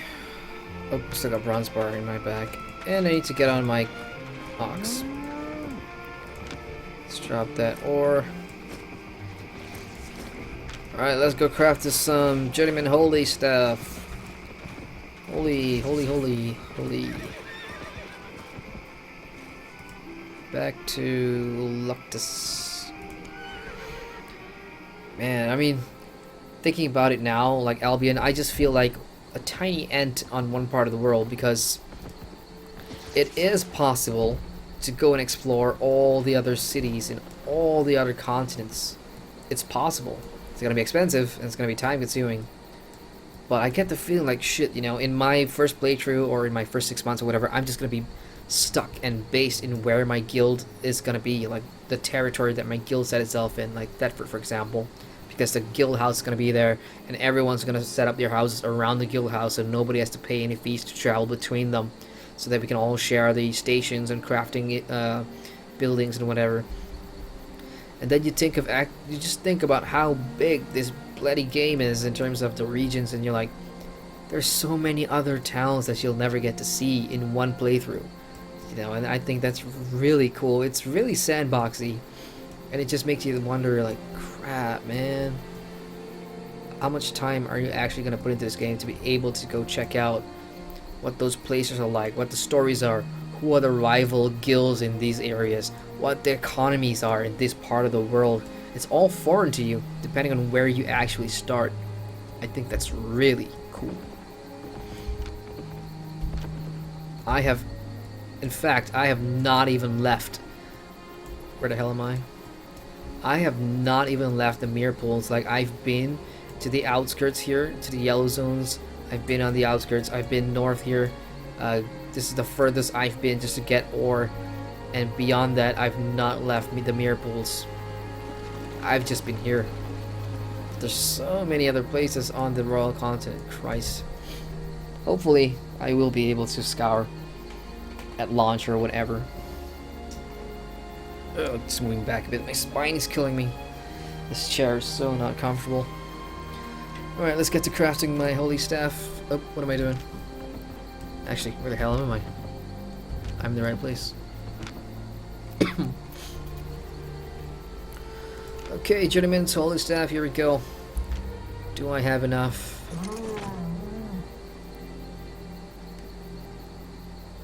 $180 out of 4,000. Oh dear. Probably not gonna make this one either. So I may actually go and farm more cotton and flax. That's what the name of the stream is tonight, guys. Grinding. That's what I'm grinding. I'm not crying yet, so you can keep your buckets away for now. I will, though, if I run out of neat cloth right here. Come on, tell me you can hit it. Come on. Oh shit, I'm out of... I'm out of pine. Sorry, I'm out of chestnut. So the grind begins. I am off to go and harvest pine planks. Or chestnut planks. I keep mixing pine with chestnut. I have no idea why. Alright, it begins. Bring your popcorn. Let's go out and get some wood. I am ready. But I'm so close to completing crafting all the tier 4 gear I could ever want for PvP. And if you're wondering right now, is tier 4 gear gonna be good enough for PvP? From most of the advice that I got from my guild and everything, everybody says, you know what, tier 4 is like the benchmark. If you want to start PvPing, at least have some tier 4 gear. Go out to the yellow zones, get a feel for it, because a lot of players are in tier 4. Because the grind from tier 4 to tier 5 is significant. It's the longest grind after tier 3. And yeah, so a lot of players who are curious about PvP will head on to those zones in tier 4 gear. So should be good enough, I suppose. I mean, it's not gonna be great because there's so many other players right now that's in tier 5, moving on to tier 6. I mean, this final beta has been on for like what months now? March, early March.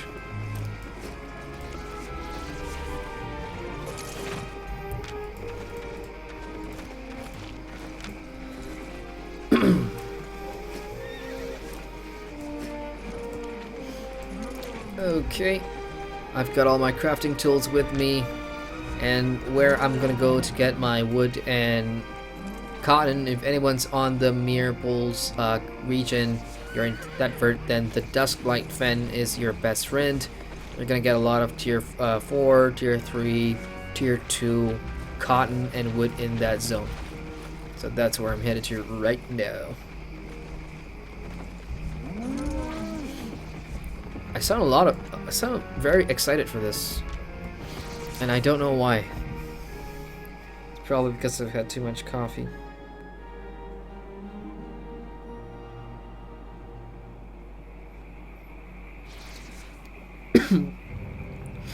New Twitter notification: Lotro family has retweeted my update 20 review.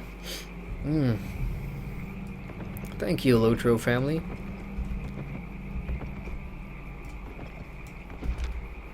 I'm gonna go north first. Any cotton and any tier 3 planks, any tier 2, oh shit, there's a player up there. So what that means is I'm immediately moving away, because the thing I notice about harvesting resources in areas that people go along the sides first. So they go along the sides and make their way inland. So as soon as I see another player in that same path that I'm going on, it means it's already cleared it out, and there's not going to be much left there for me. So I just moved the other way. Here we go, that's some flex. Let me just get some flex real quick. Cotton's cotton, I like cotton. And because I'm a mage and I'm going to be primarily in light armor, cotton is always a good resource to keep. Cotton, flax, hemp.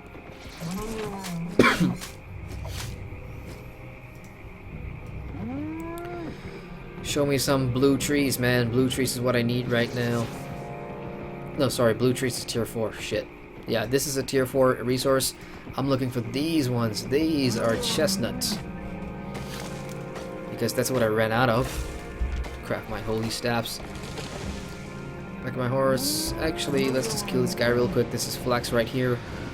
This is a spirit guardian of blah blah blah, swamp spirit. As soon as you kill him, he's gonna drop Flax. You can just start harvesting.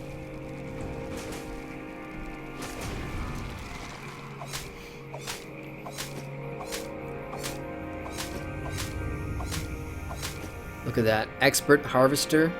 That's tier 5. If I want to start using tier 5 equipment, look at that. I need to hit 42,000 fame. Obviously, if you go to a tier 5 zone and you start harvesting tier 5 materials with a tier 4 resource tool, obviously it's going to go faster. But man, that is still an enormous grind.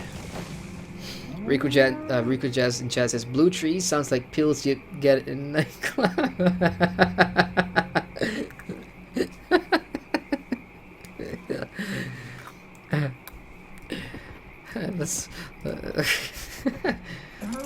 Let's hit Zook, and we'll walk behind some folks and we'll be like, hey dude, pass me the blue tree. Take the blue tree. I slipped a blue tree into his drink, or her drink. Wow, when I was out farming for tier 4 blue trees, there was none, and now when I'm looking for tier 3, there's like a shit ton of you. Like, this is unfair. Give me my tier 3 trees. Oh, that's a tongue twister. My tier 3 trees. You guys say it fast. Tier 3 trees. Oh, here's an uncommon tree. As soon as you see this glowy crappy thingy, you want to start harvesting, baby. Because that is actually an uncommon log, so it's kind of rare. And you can craft some really good stuff with that. You can craft gear with a higher item power. That's a lizard that I'm going to need to start killing and harvesting if I want to get my skinning knife up to tier 4 as well. But that's not why I'm out here. I'm out here grinding for chestnut wood. Come on, there's gotta be chestnut wood here. This is a freaking tier 4 zone. Well, I'm at the edge of the map right now, almost. This is where you'd want a horse, I suppose, just to move faster. But then again, if I'm gonna spend all night, looking for resources, I obviously want the ox just to carry more items here. That's flex right there. I don't need flex. Oh, what's that? No, that's birch. That's tier 2. I'll just collect it anyway, because we're gonna need tier 2 planks to craft tier 3 planks. Remember, that's what we talked about. If you want to craft materials, you're gonna need the lower tiers as well. Here's a frog. He's gonna start attacking me as soon as I get close, so let me just get rid of him real quick. This is a tier 3 animal, so it's gonna give me tier 3 hides.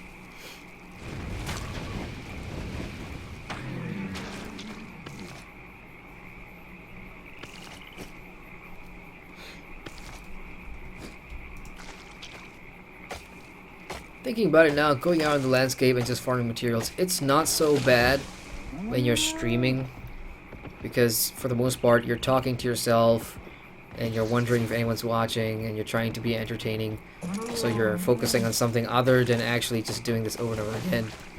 But I can guarantee you, when you're doing this on your own at maybe 7 p.m. on a Monday after work, when all you want to do is, like, I don't know, grab your lover close and hold them tight, or watch some Netflix, you know, and you've got no one to talk to, there's no stream, you're just crafting, you're just harvesting stuff. I guess it's a difference. There is a difference, really. So the fact that I'm streaming right now actually, I suppose, makes this a little bit more bearable. Oh, that tree grew back real fast. I'm sure if I would go down there and pick that one up, it's going to show me like 2 out of 6, right? Yeah, no, it's 3 out of 9. 2 out of 6 of a tier 4. When you don't have a tier 4 resource, it's going to be 2 out of 6 or whatever. But if you actually have the right tools for the right tier, you're going to get more resource yields. There's a dead frog there. Somebody killed it and left it. I am open to scavenging.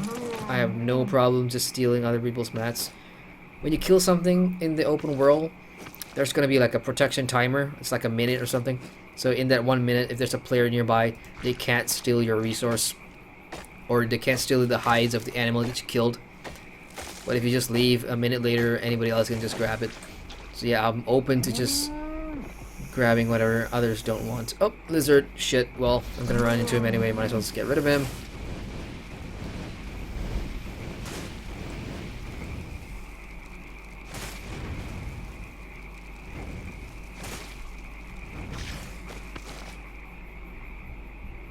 Four out of 6. That means somebody's been here and has killed him previously.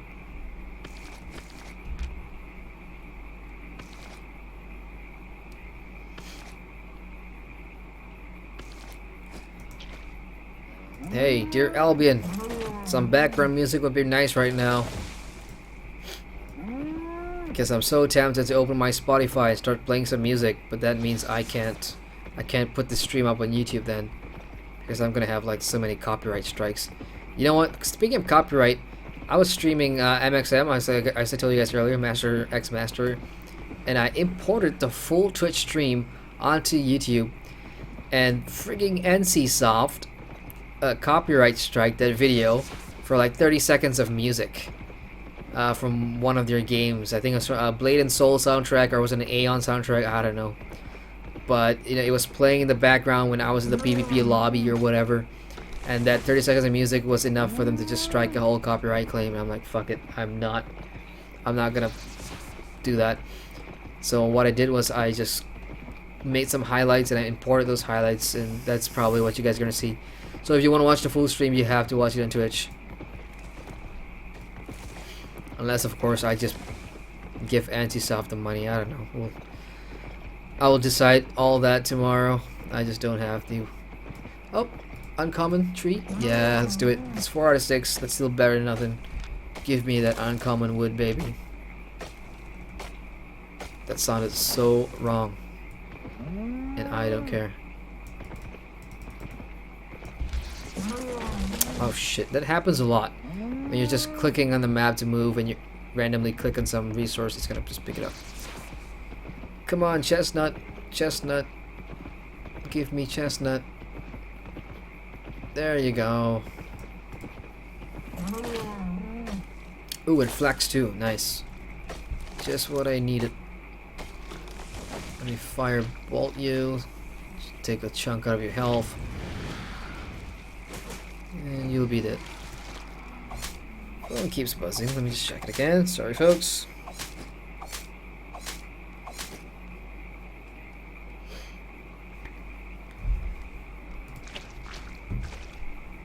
It's funny, like Twitter and stuff. Like I was part of.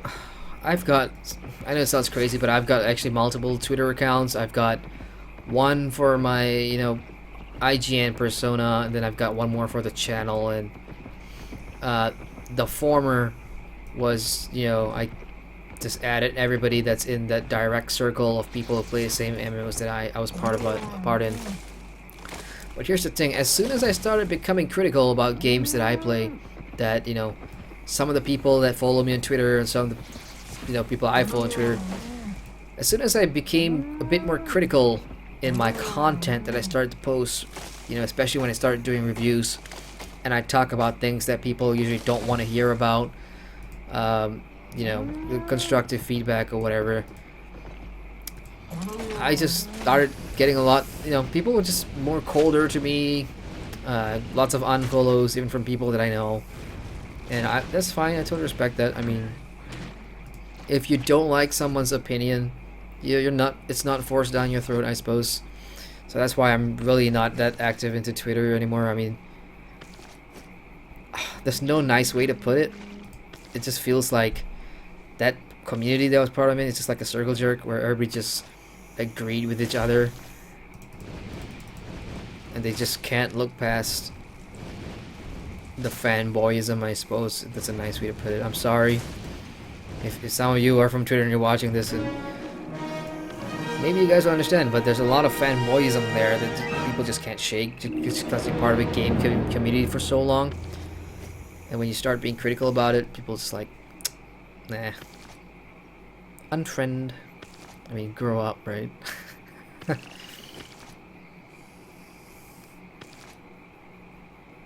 Oh gosh, harvesting tier 4 shit without a tier 4 tool is so long, gosh. I hear a snake in the background. Or is that another lizard? Well, the good news is I stopped right where there are like 2 chestnut logs, so let's go and harvest that. Ricochet says, Sony are pricks when it comes to Star Wars in-game music. Ha. Huh.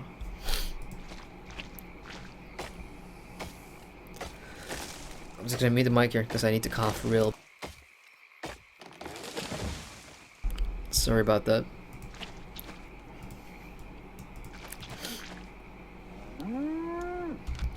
Where am I? Okay, I'm supposed to hit north now. Oh, it just respawned. Might as well just grab that as well.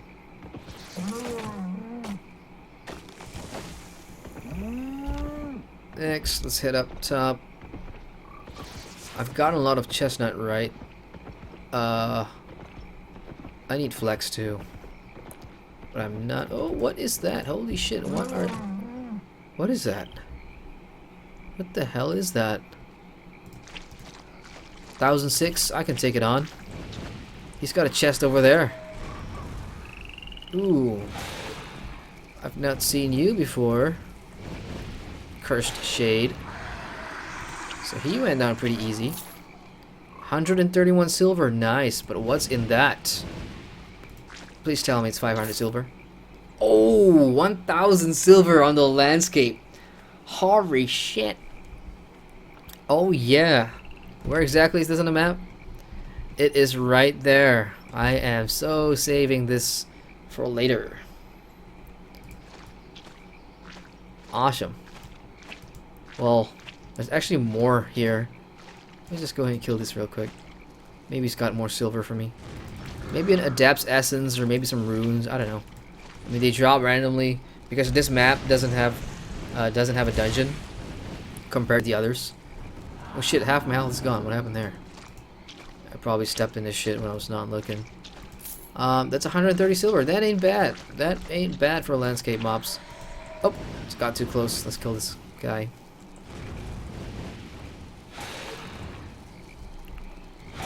Fucking trees in the way. Can't really see shit. 130. Alright, as I was saying, let me just start, get away here. As I was saying, this map, the Dustlock Fan, you can see there's no like public dungeons here. This is a tier 4 blue zone. If we go to another tier 4 blue zone here, the Wind Ripple Fan, you can see there's like a group public dungeon and 2 solo dungeons. So I suppose what I just ran into is like probably a mini moe version. The hell am I talking? A mini version of a public dungeons in the open space where you got a chest and shit like that. So kind of cool that I bumped into one, I suppose.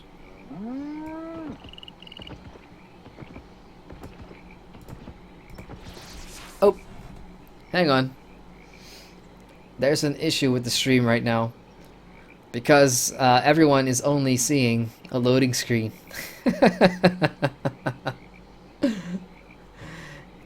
Captain Panda, thank you for pointing that out. Yeah, I see it too. I guess my OBS has really shit on me tonight. Well, I don't know what to do. Should I could possibly just restart the stream here. I should probably do that. Just give me a second. I will stop the OBS thing, and I'll try and restart it without actually ending the stream on YouTube. So hopefully that should solve this issue. So give me a sec, guys. Let me just try and sort this out. This has not happened to me before on YouTube. On Twitch, I usually just stop and start again because Twitch, you know, there's no create an event or whatever. But here on YouTube, I actually created the event page and shit like that. So let me just figure this out real quick. What I'm gonna do here. Alright, let me just try and use that. We'll be right back. Please stand by. That's like a broadcast alert. I've always wanted to do that, so I'm just gonna click that turn on. So I'm just gonna click that real quick. So I'm not sure what's looking like, but I just click we'll be right back. Please stand by. And now I'm going to stop streaming, I think. Is there no way to pause this?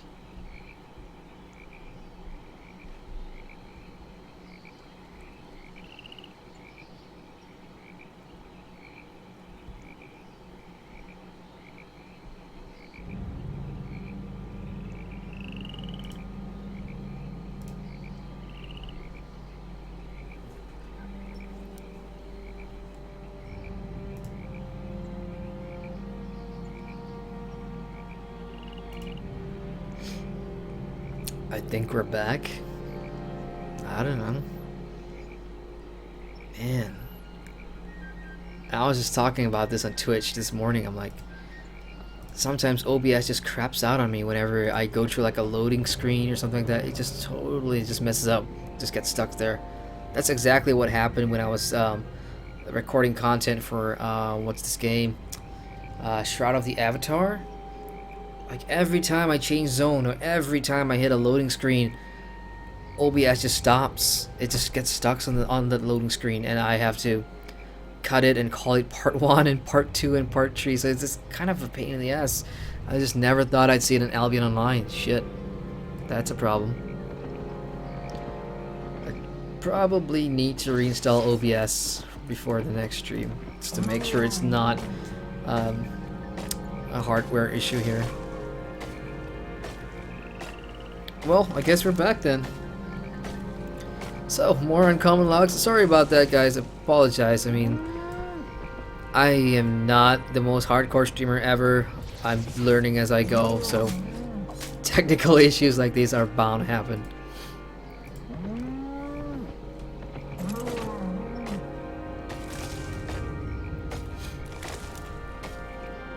Okay, I have a mail. Oh, also, Captain Panda, dude, thanks so much for pointing that out, because if you didn't point that out, I would have never known, dude, that it was just stuck in the loading screen, and all you saw was, like, my face in the webcam just rambling on. So, thanks, dude. I owe you a beer. If you can drink beer. And if you're old enough to drink beer. Anyway, I've got mail here. Items sold in Thetford. Let me see. They should probably be the omelet. Yes, 3 omelets for 735. I still have like what 27 omelets on the marketplace. So hopefully. Wait, Captain Panda said he thinks it happened for 15 minutes.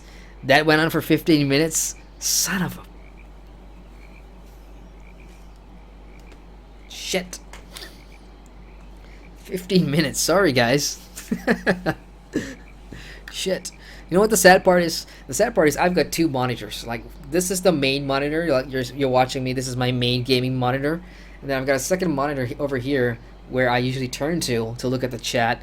And it's got the OBS open. It's got the YouTube, the live control page thing open, and then the chat on the far right.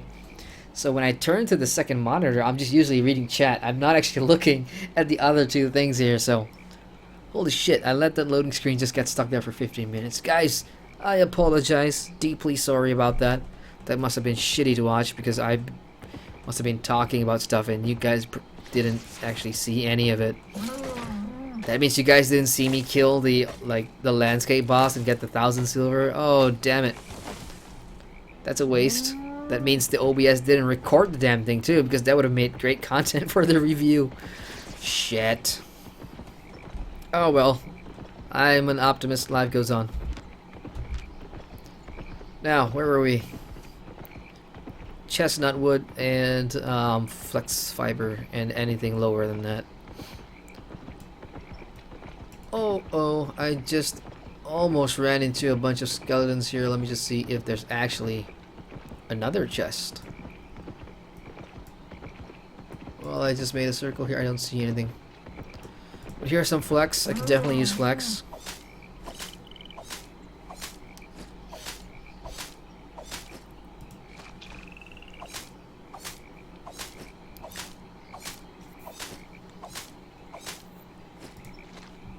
Let me just make sure, because I forget. My memory is really poor. I just need to make sure I'm getting the right materials here. Yeah, okay. So it is wood and cloth. Because somewhere in my mind I was like, aren't you supposed to be getting ore? I'm like, shit, really? Yeah, that happens a lot. Then again, Albion Online has like so much resources, and you know the different things that you need to craft all requires different resources. So you really need to be on top of your game. Which is why I keep a spreadsheet. I just don't have that with me right now.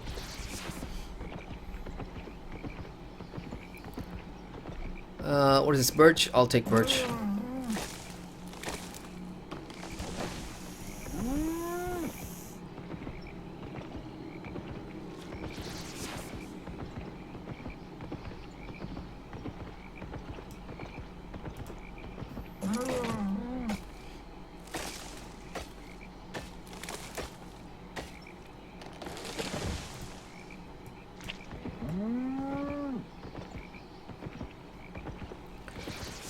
More blue trees, don't need them unless, as I said, they're glowy, which means they're uncommon. So there's no point in me getting some tier 4 wood here. I'm just gonna go for the tier 3 ones, which is basically chestnut. That's exactly what I'm doing here. Oh shit. I accidentally clicked snake. Damn it.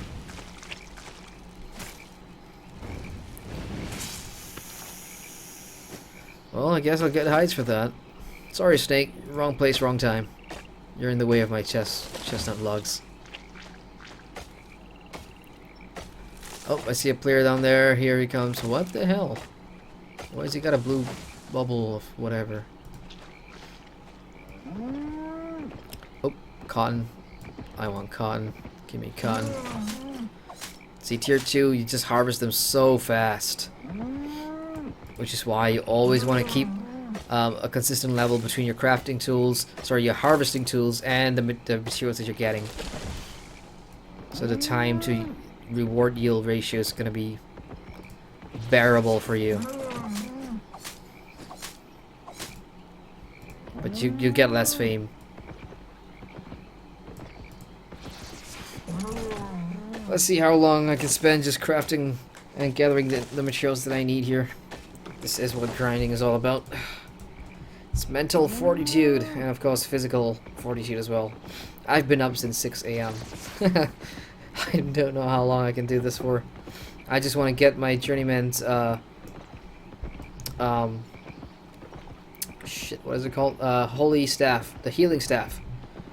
So that will complete my armor, my full armor sets that I will need for PvP. Oh, I'm at the very edge of the map. So there's nothing here, obviously. Oh, down there there's a flex and cotton. So let me just head down there. Get off my ox and start attacking this guy.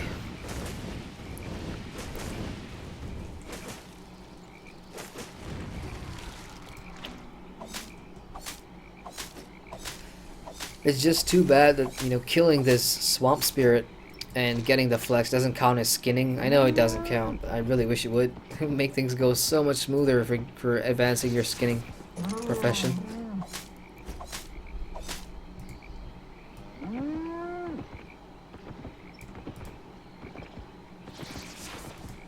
More cotton here.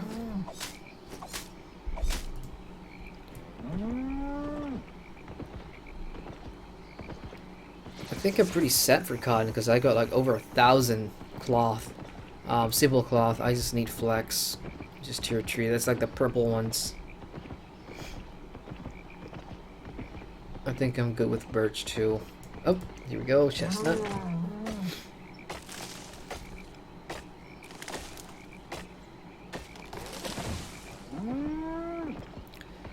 Come on, flex. Show yourself. I need more flex. How many chestnuts that? I'm at 321 right now. Need more flex cotton.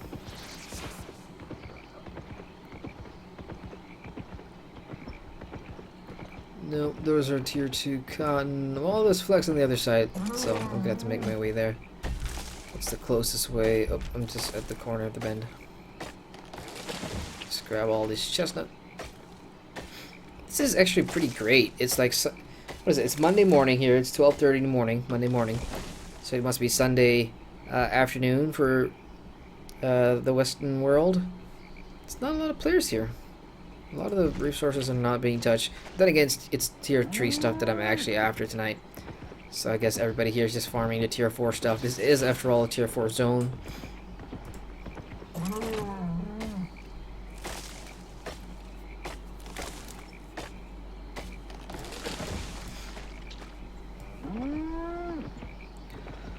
Uh-oh, uncommon. Please tell me that's a full. Oh, it's full. 6 out of 6. Fantastic. I'm just bumping out my amount of uncommon pine logs right now. Which is always good. If I get enough, I could craft multiple copies of the uncommon 4.1 armor that I can bring out to PvP. If I can actually survive long enough, that is. Start. Let's see if I can get this guy from up here. Shit, I can't. I gotta go down. Let's go down. There's some flex there. Oh, wait. Somebody killed something. Oh, it's gone.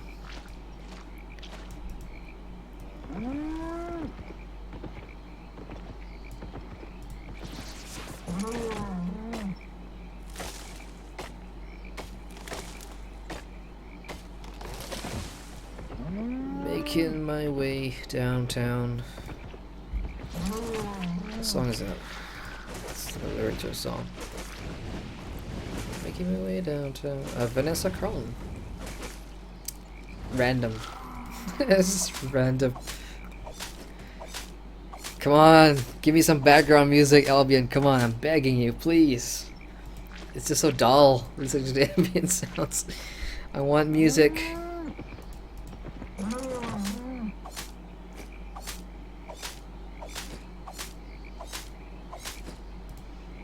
Hey, I wonder if I play it like Spotify through my phone and my microphone picks up the Spotify music. I wonder if YouTube can actually identify the content ID and strike a copyright claim. That would be frigging interesting to find out. So, if they can't, I could just play Spotify on my phone right now. Just put some epic music in the background.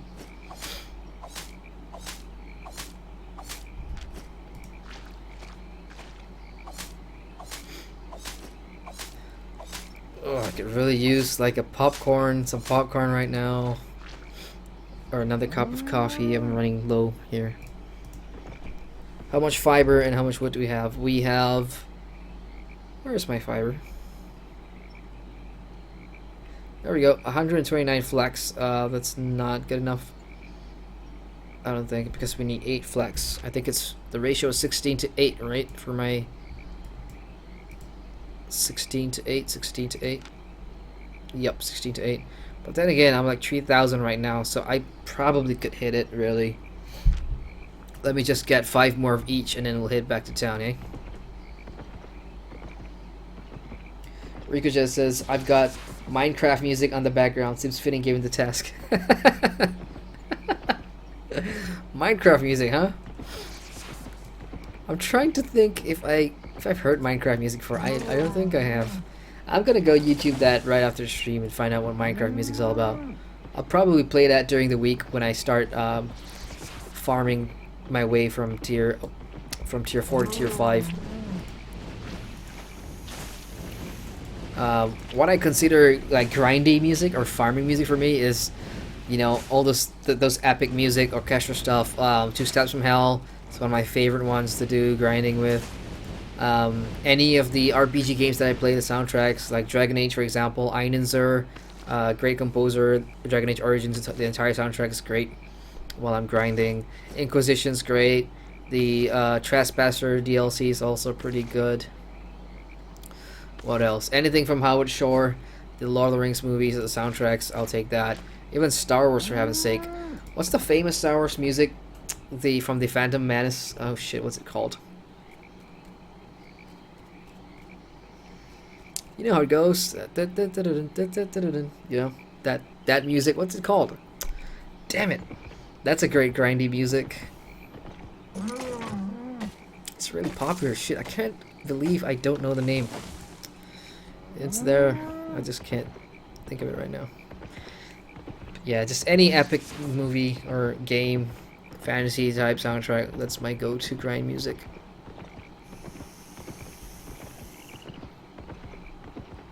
Lots of hemp here, tier 4 cotton, which is what I have in abundance back in my bank, actually. So I've been grinding that to hell. Let's see here, 129 to 404. Let me just get more flex and we'll be out of here. Let me just get like 5 more flex. I'm gonna pass by all this chestnut. I think I've got enough chestnut. Oh, there it is. Nothing says I'm knitting this better like Duel of the Fates. That's right. Duel of the Fates. You got it, man. That's exactly... Really? Knitting a sweater with Duel of the Fates? That's a funny thought. Well, I guess, like, you know, if you grew up with Star Wars and if you're a fan of the Phantom Menace, and in 30 years' time, like, if you become a grandpa or grandma, we could listen to Duel of the Fates and start knitting a sweater. Who knows? Okay, like, you see this lizard over here? He's glowing green. That means he's got uncommon leather. Problem is I can't harvest that because I don't have a tier 4 knitting knife. Sorry, knitting knife. See what you've done, Rico? Knitting knife. Shit. Skinning knife. I don't have a tier 4 skinning knife. I've only got journeyman's one, so yeah, I really need to start like killing more animals and skinning them to progress that. So, oh, hang on. Oh no, this guy just killed it, so it's under protection. So like if I try to click that, it's gonna say under protection. Come on, Flex. I know you're here somewhere. Oh, there we go. Oh no, resource depleted. Great. So that means there are lots of players in this particular zone that I'm in, this area. So I'm just gonna move south, and hopefully we'll find Flex. Now the common trick is some zones or some areas you'll see like swamps and near rivers, like stuff like that. Yeah, as soon as, oh, hang on, uncommon wood. Let me just grab that real quick before somebody else gets it. Uncommon wood's always good to snag. Right, as I was saying, if you're looking for cotton in like grassy, swampy, green areas, head to the swamps, head to the water. That's where you're gonna find a cluster of cotton and hemp and fiber, sorry, flax or whatever you're looking for. It's gonna be here.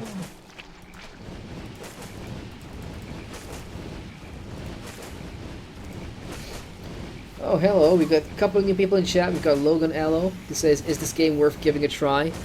Very difficult question for me to answer right now, Logan. I mean, I can tell you pretty much what I'm pretty much gonna say my full review of the game is first you gotta ask yourself, what kind of player are you? Do you enjoy PvP? Are you a PvP type player, or are you the economical type player? Are you self-sufficient? Do you want to see, are you a casual soloer? Also, I need to know whether you're an introvert, extrovert. Do you like playing in guilds? Do you like using voice chat a lot? Because everything that I just brought up is pretty much the essence of how to best experience Albion Online. To be competitive, you're gonna want to be in PvP guilds. The best players are in the biggest guilds, and the biggest guilds control majority of the cities and territories in this world, which means they tax the biggest towns and they make the most money in Albion Online. If you're a solo casual type player, Logan, then you can still have fun in this game. There's PvE dungeons that you can do daily for money. It takes about 40 minutes to 25 minutes depending on your skill. And really, yeah, what exactly do you want to achieve out of Albion Online? Because this is a sandbox game. There's a lot of progression here. This is your destiny board. I mean, you have to pretty much just compartmentalize and decide early on what are you going to specialize in, because you can't just go and decide, I want to be great at everything. It's going to take you a long time. So lots of questions, man. If you're looking to give this game a shot, at $29.95 US, or as Zapper the Beast says in chat, what's up Zapper the Beast? He says it's 35 euros, which is quite pricey, isn't it?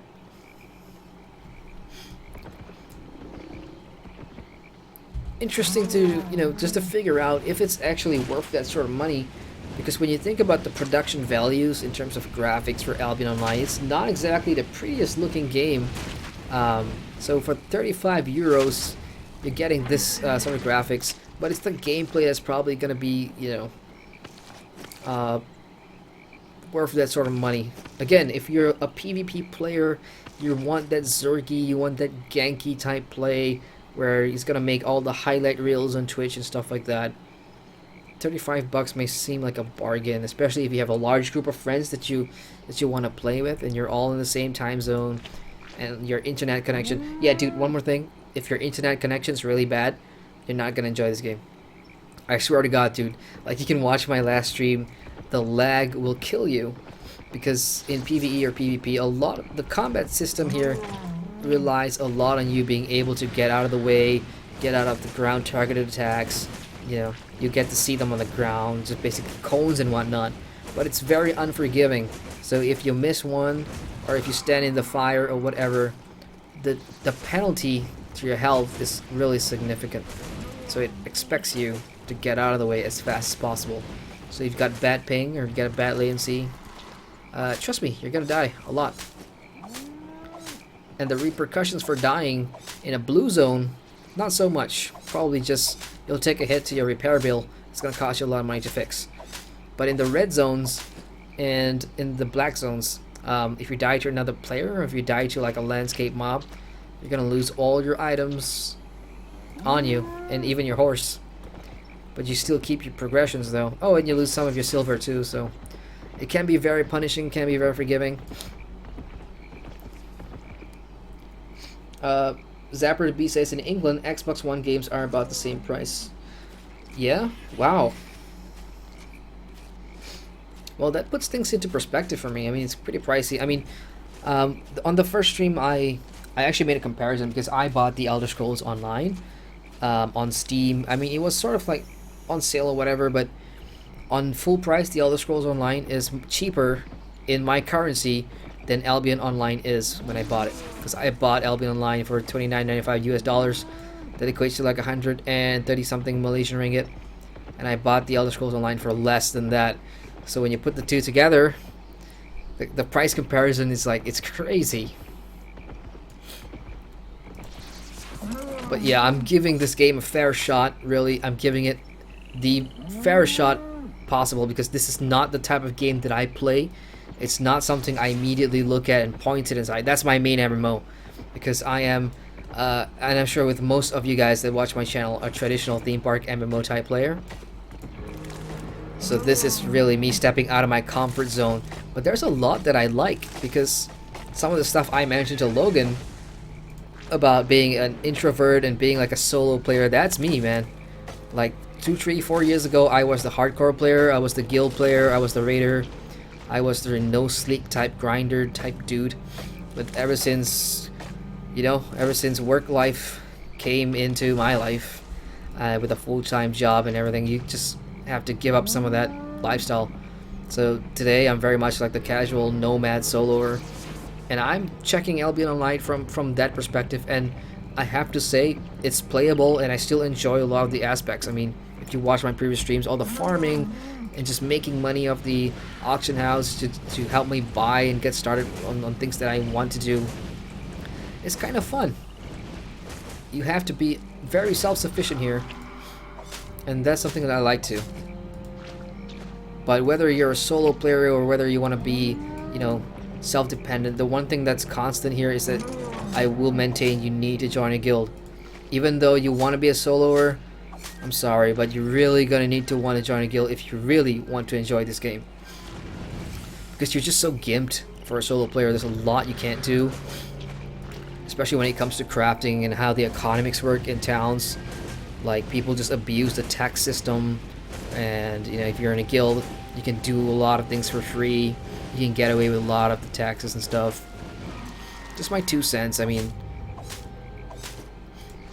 and the thing about guilds in Albion Online is 99% of them, again, 99% of them are gonna want you to be on Discord for voice chat, because it is a PvP game. Oh, hang on, phone again, so sorry. Okay, shit, what was I saying? Yeah, 99% of the guilds that I see publishing in the recruiting and chat, every one of them have a requirement that you be on Discord. Some of them 24/7, so that they can keep in touch with you and let you know what the plans are for PvP and coordination, because that's going to be important in Albion Online. Combat is such that you guys need to be organized.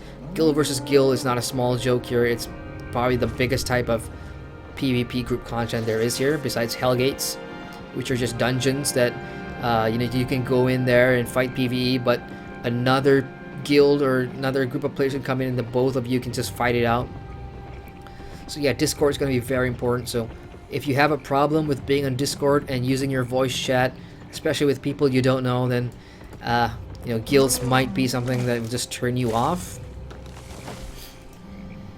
Like for me, I don't mind being on Discord, hanging out with folks, but I don't like it when they say it's a requirement. Oh, you gotta be, every time you play Albion, I want you on Discord. That to me is like, nah, you guys are not the guild for me. But they're not all like that. You'll find some casual guilds here in Albion, but the problem with being casual is exactly that, casual. You want to be competitive, you want to be in the top 5 guilds that own all the territories. It's not going to happen if you're in a casual guild. So yeah, you could possibly consider this, a perfect game for elitists. That's just the way it is. It's a niche MMO. This happens in this MMO. It's accepted. So if you can, if you can bear those aspects of the game, you're probably going to be okay. And I've probably rambled far too long for a simple question that you asked, and I apologize. It's 12:40 in the morning here, and I've probably just farmed enough of the materials that I wanted to, because I was talking too much. Okay, let's head back to town. Let's refine our materials. Hang on, we have an uncommon hemp here, which I absolutely want. Logan says in America it's 30 USD, right? It's $29.95, right? If I'm not mistaken, because I had to pay it in USD. I had to buy this game USD. It was $29.95 for me. Which again, it's crazy, because the Elder Scrolls Online is cheaper in my currency than Albion Online.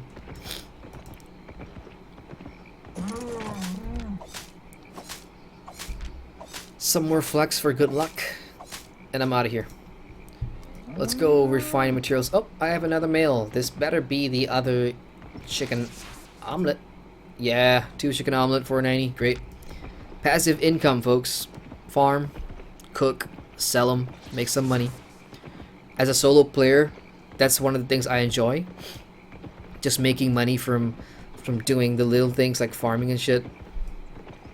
Non-PvP ways. And by saying that, I'm not shying away from PvP, guys. If I say I'm going to PvP next weekend, I am going to PvP next weekend. There's no running from that fact. I will PvP in every MMO that I ever review. And I know I'm going to get burned to hell in Albion Online. I am so going to die in like my first minute. Which is going to be funny, because that's going to be like my highlight reel. Moving forward, I've got some plans for the YouTube channel and Twitch channel.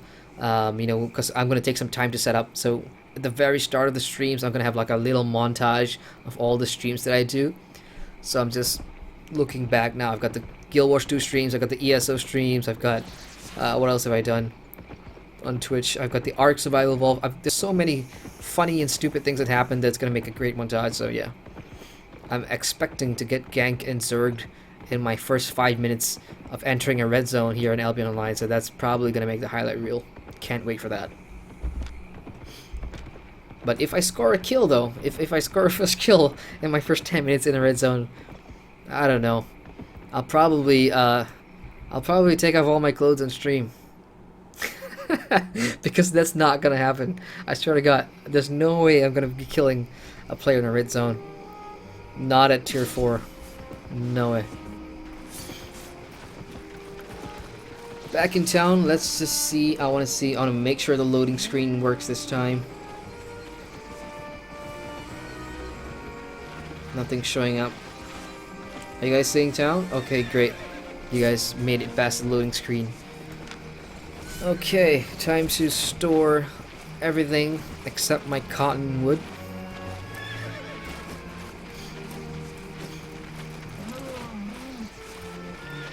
Tier 1 logs. I can't believe I did tier 1 logs here. So tier 2 wood, let's bring that out. What else? Neat cloth. Let's just bring everything out here. This can go back in there. Cloth. Yeah, let's do cloth. Chestnut 70. Great. Let's do that.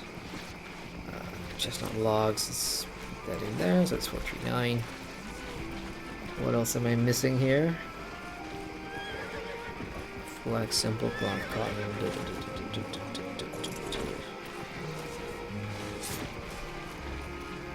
I think I've got it covered.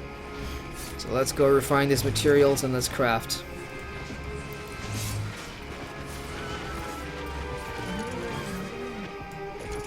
Man, there's already some naked folks here in town. Nice undies.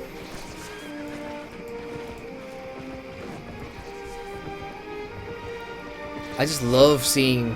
Sorry, I'm just deviating away for a second, but I just love seeing the town so lively and full of people. And, you know, some of the games I play, like, I go to a main town and just, like, another guy just standing there. 2 people in the area. This feels like an MMO, for God's sakes. I mean, it's just so lively.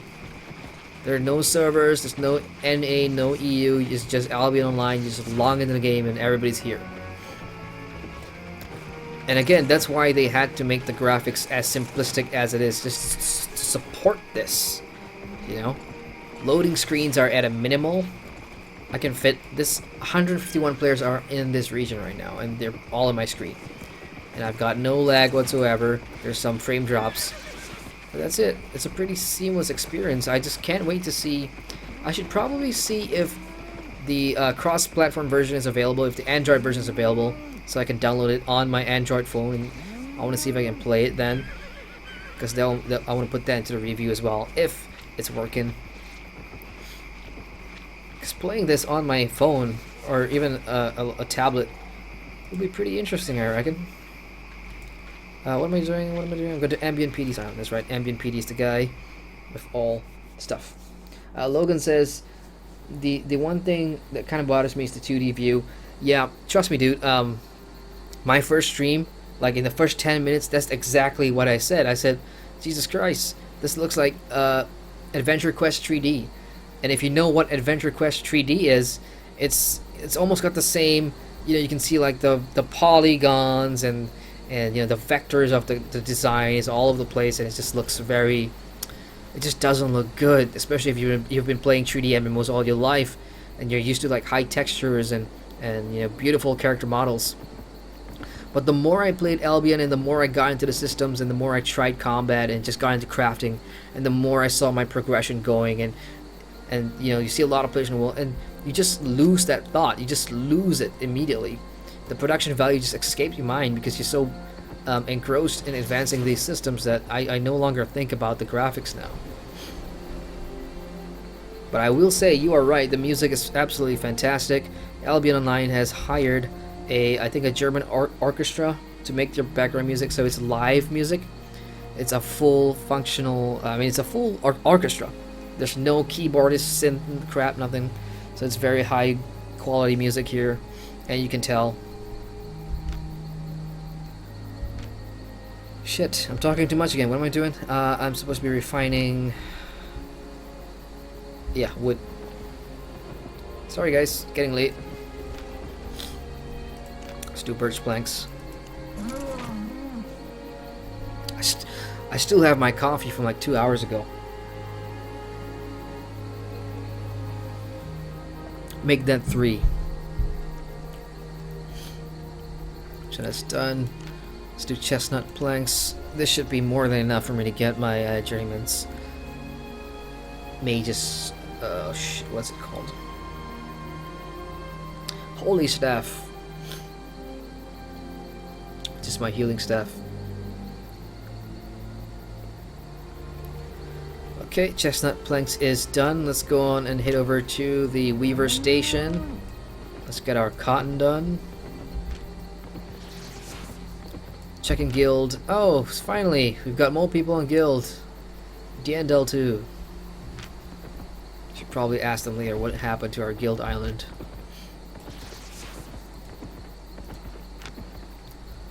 Start with simple cloth.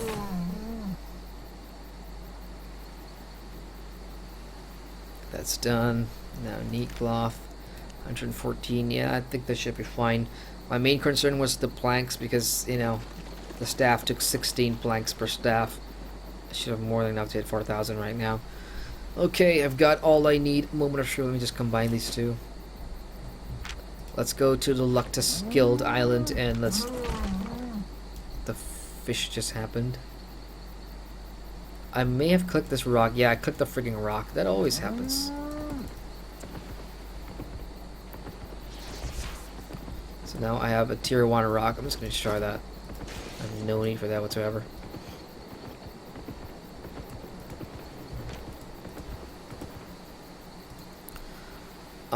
Who has it again? Luctus. Yeah, Luctus Island. Let's go.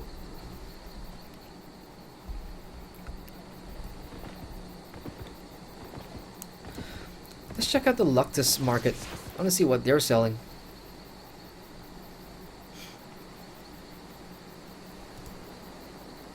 Except they're not selling anything. Let's try horse. Oh, they're not selling anything.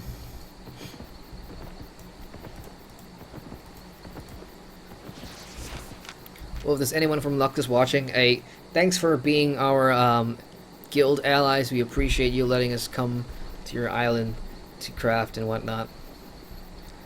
Okay, here we go, Journeyman Holy Staff. Let me just bring this down. Let's see if we can meet the requirements here. Yeah, wait, what? 10,000? Shit. Oh no, it's 4,000. Yeah, I should be able to hit it. I should be able to hit it.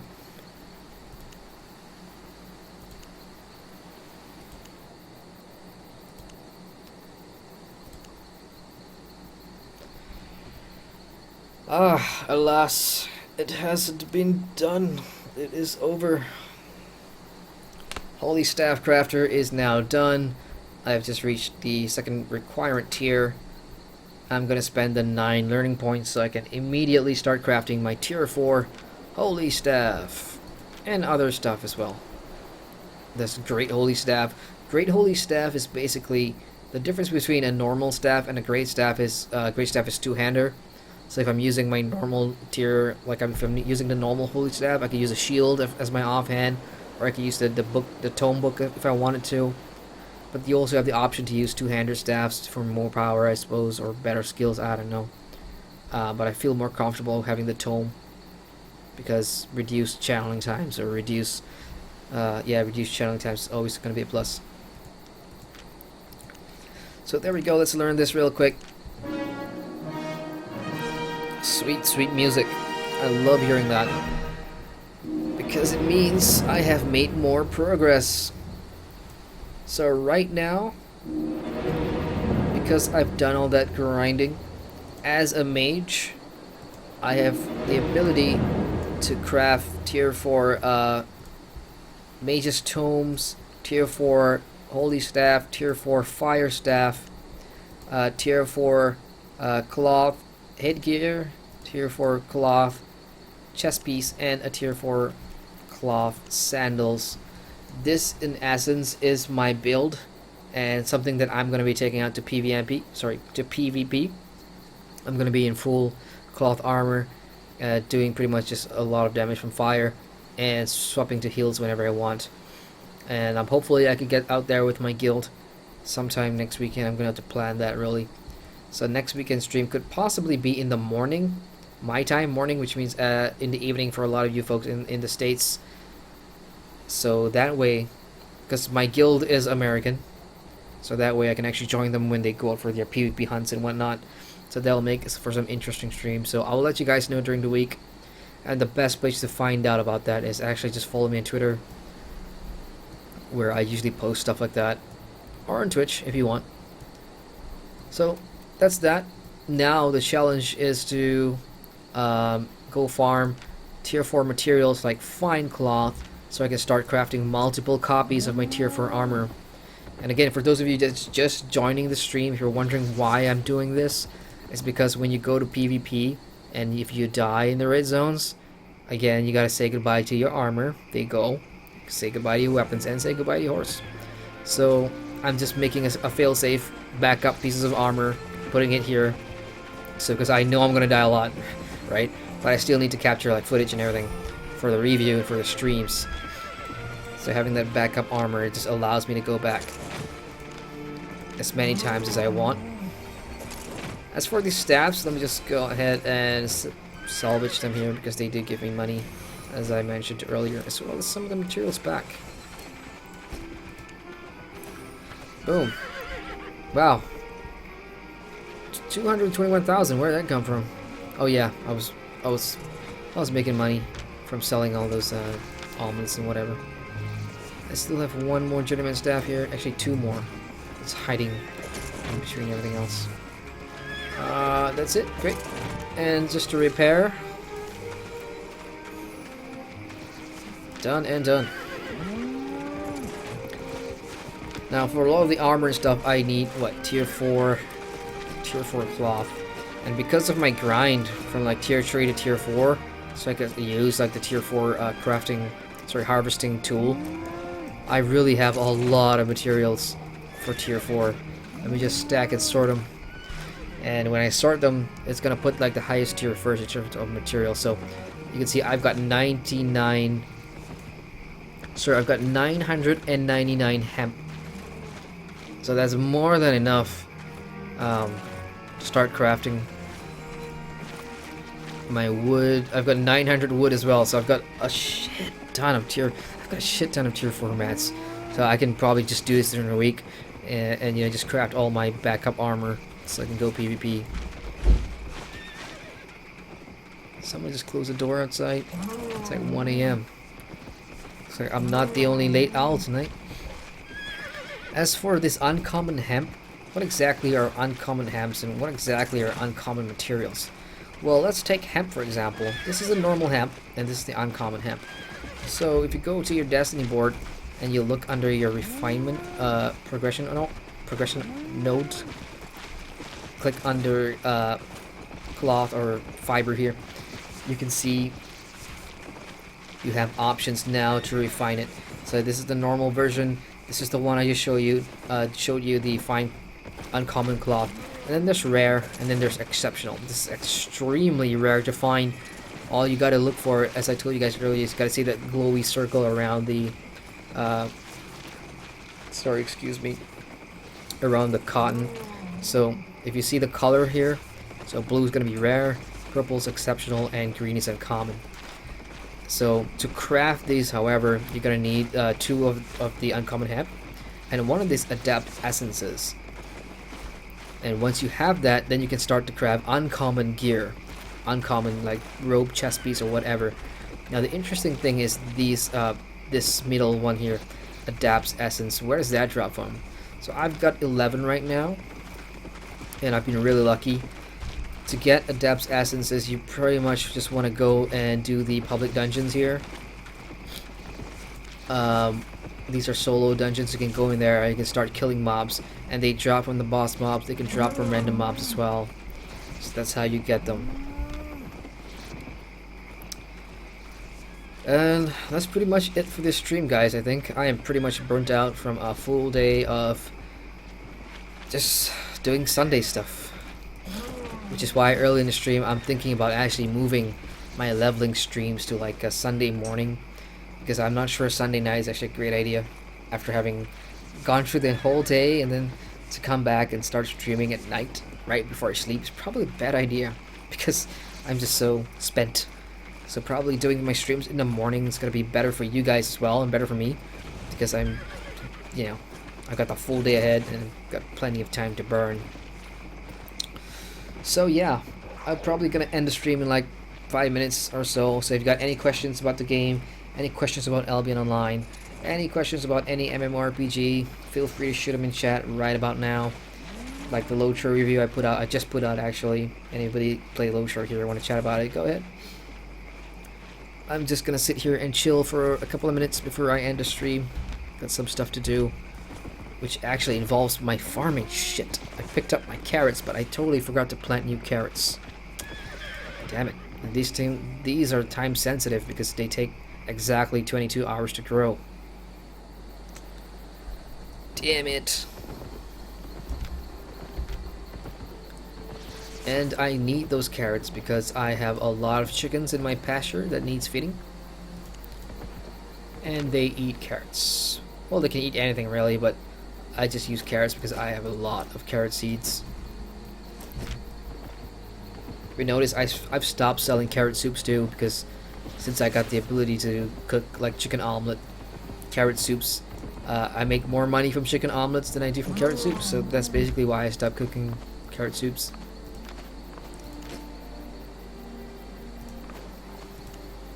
Oh, damn it.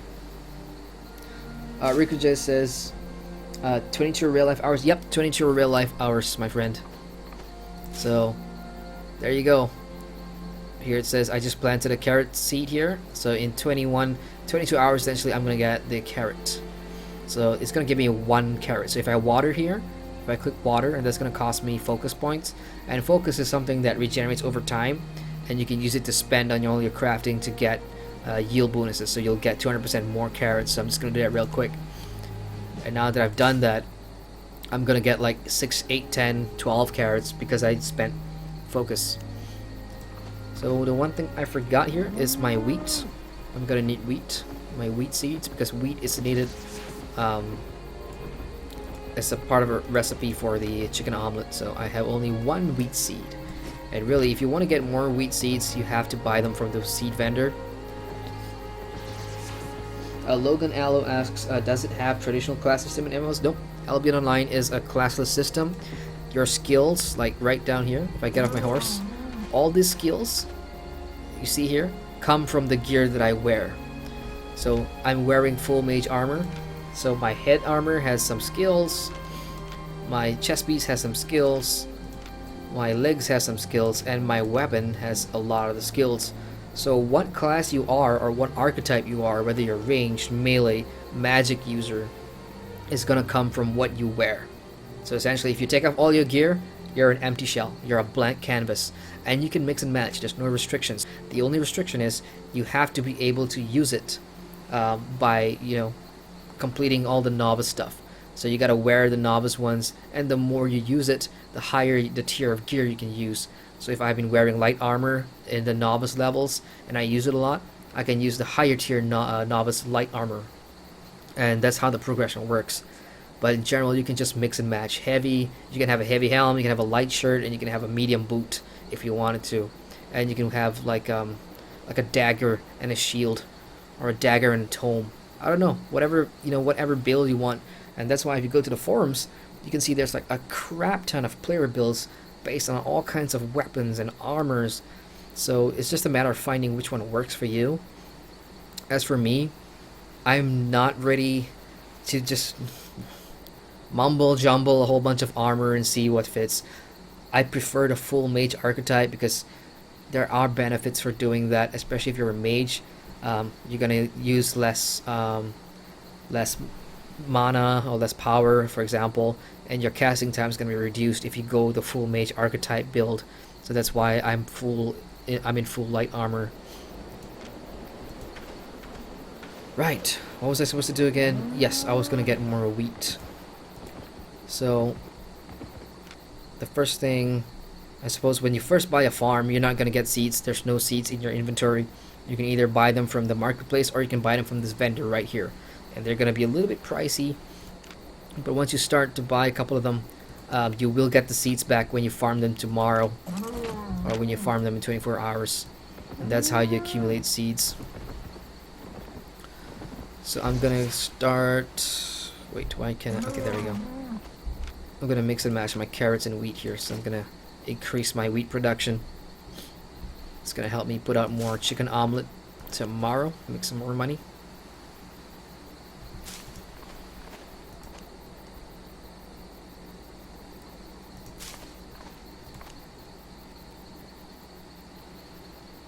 Three, four, okay.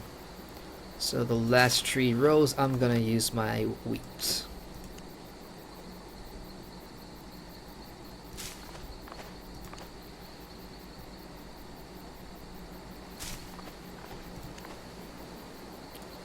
And that's it.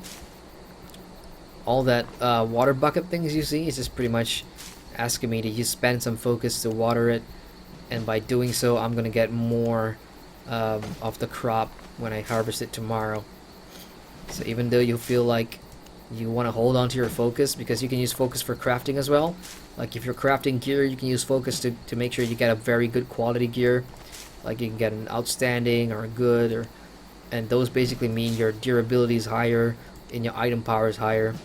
But if you're not bothered about all that, you can just go ahead and spend them on your farming and your animal breeding. Damn it. Get on the horse. Shit, this always happens. When you park your damn horse in the middle of the field. Oh, come on. Okay, let's try to cut the head here. Damn it. No. I can't select my horse. Shit. Well, I guess it's just running out. And it will respawn. In fact, I'll just go on foot. Oh, I'm sorry, rabbit. I didn't mean to kill you there. So all my chickens have been fed. I'm not gonna butcher any more chickens because I have enough raw meat hidden in my storage space. All my chickens are producing eggs. Hold on a second. That's not right. These don't match up. I wonder why. Well, I should get enough eggs anyway. And my baby horse, my full 19 hours, I'm gonna get another horse. And this one, I'm just gonna put in the bank because when I go to PvP, I'm probably gonna lose my horse too. So, yep, always good to have another one. And that is that, folks. I am probably gonna end the stream here right in the middle of my island. So, hope this was an enjoyable stream for you guys. Hope you guys learned something about Albion Online if I've not already shown you this last week. But yeah, again, the entire purpose of this week's stream is to try and get everything to tier 4. Get my gear to a point where I can start churning them out like a factory. So that next week's stream, the ultimate stream next week, is for me to go out and do some PvP. Go out and get killed, and hopefully kill some other players to get my fame up. Because if you can look at my stats here, I'm probably like the only one in the guild with total players killed sitting at 0.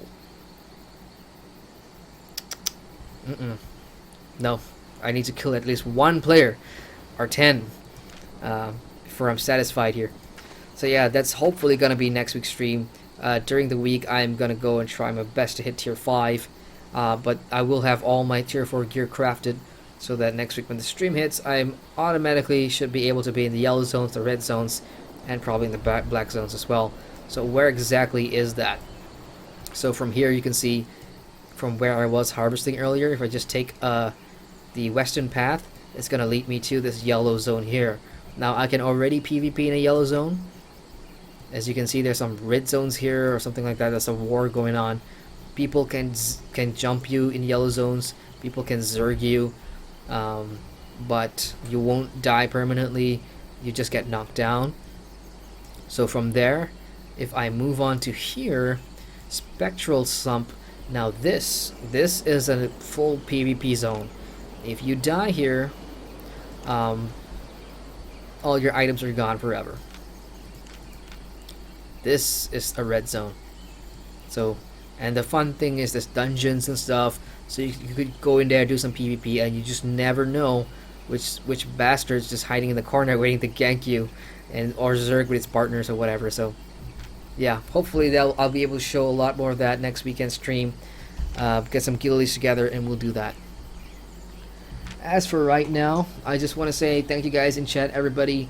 Rico Jazz, Logan, Good Guy Pete, Zapper the Beast, Captain Panda. You guys have been fun tonight. Thanks for all the chats, for keeping me company. And yeah, thanks for watching, guys. I will catch you guys next weekend. I've got some content coming out during the week as well.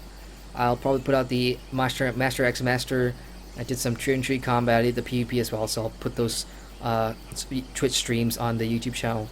But they're already on my Twitch channel, so if you just want to watch the full stream, you can just head on over to my Twitch and just watch it there. I also played a bit of Dawn of War 3. I was in the closed beta. That's on Twitch too, and I've already exported that to YouTube. So I'll put those out during the week, and yeah, we'll see. But for now, I'm gonna hit the sack because I am sleepy. Well, good night, guys. Hope you enjoyed the stream. Have a good week. Laters.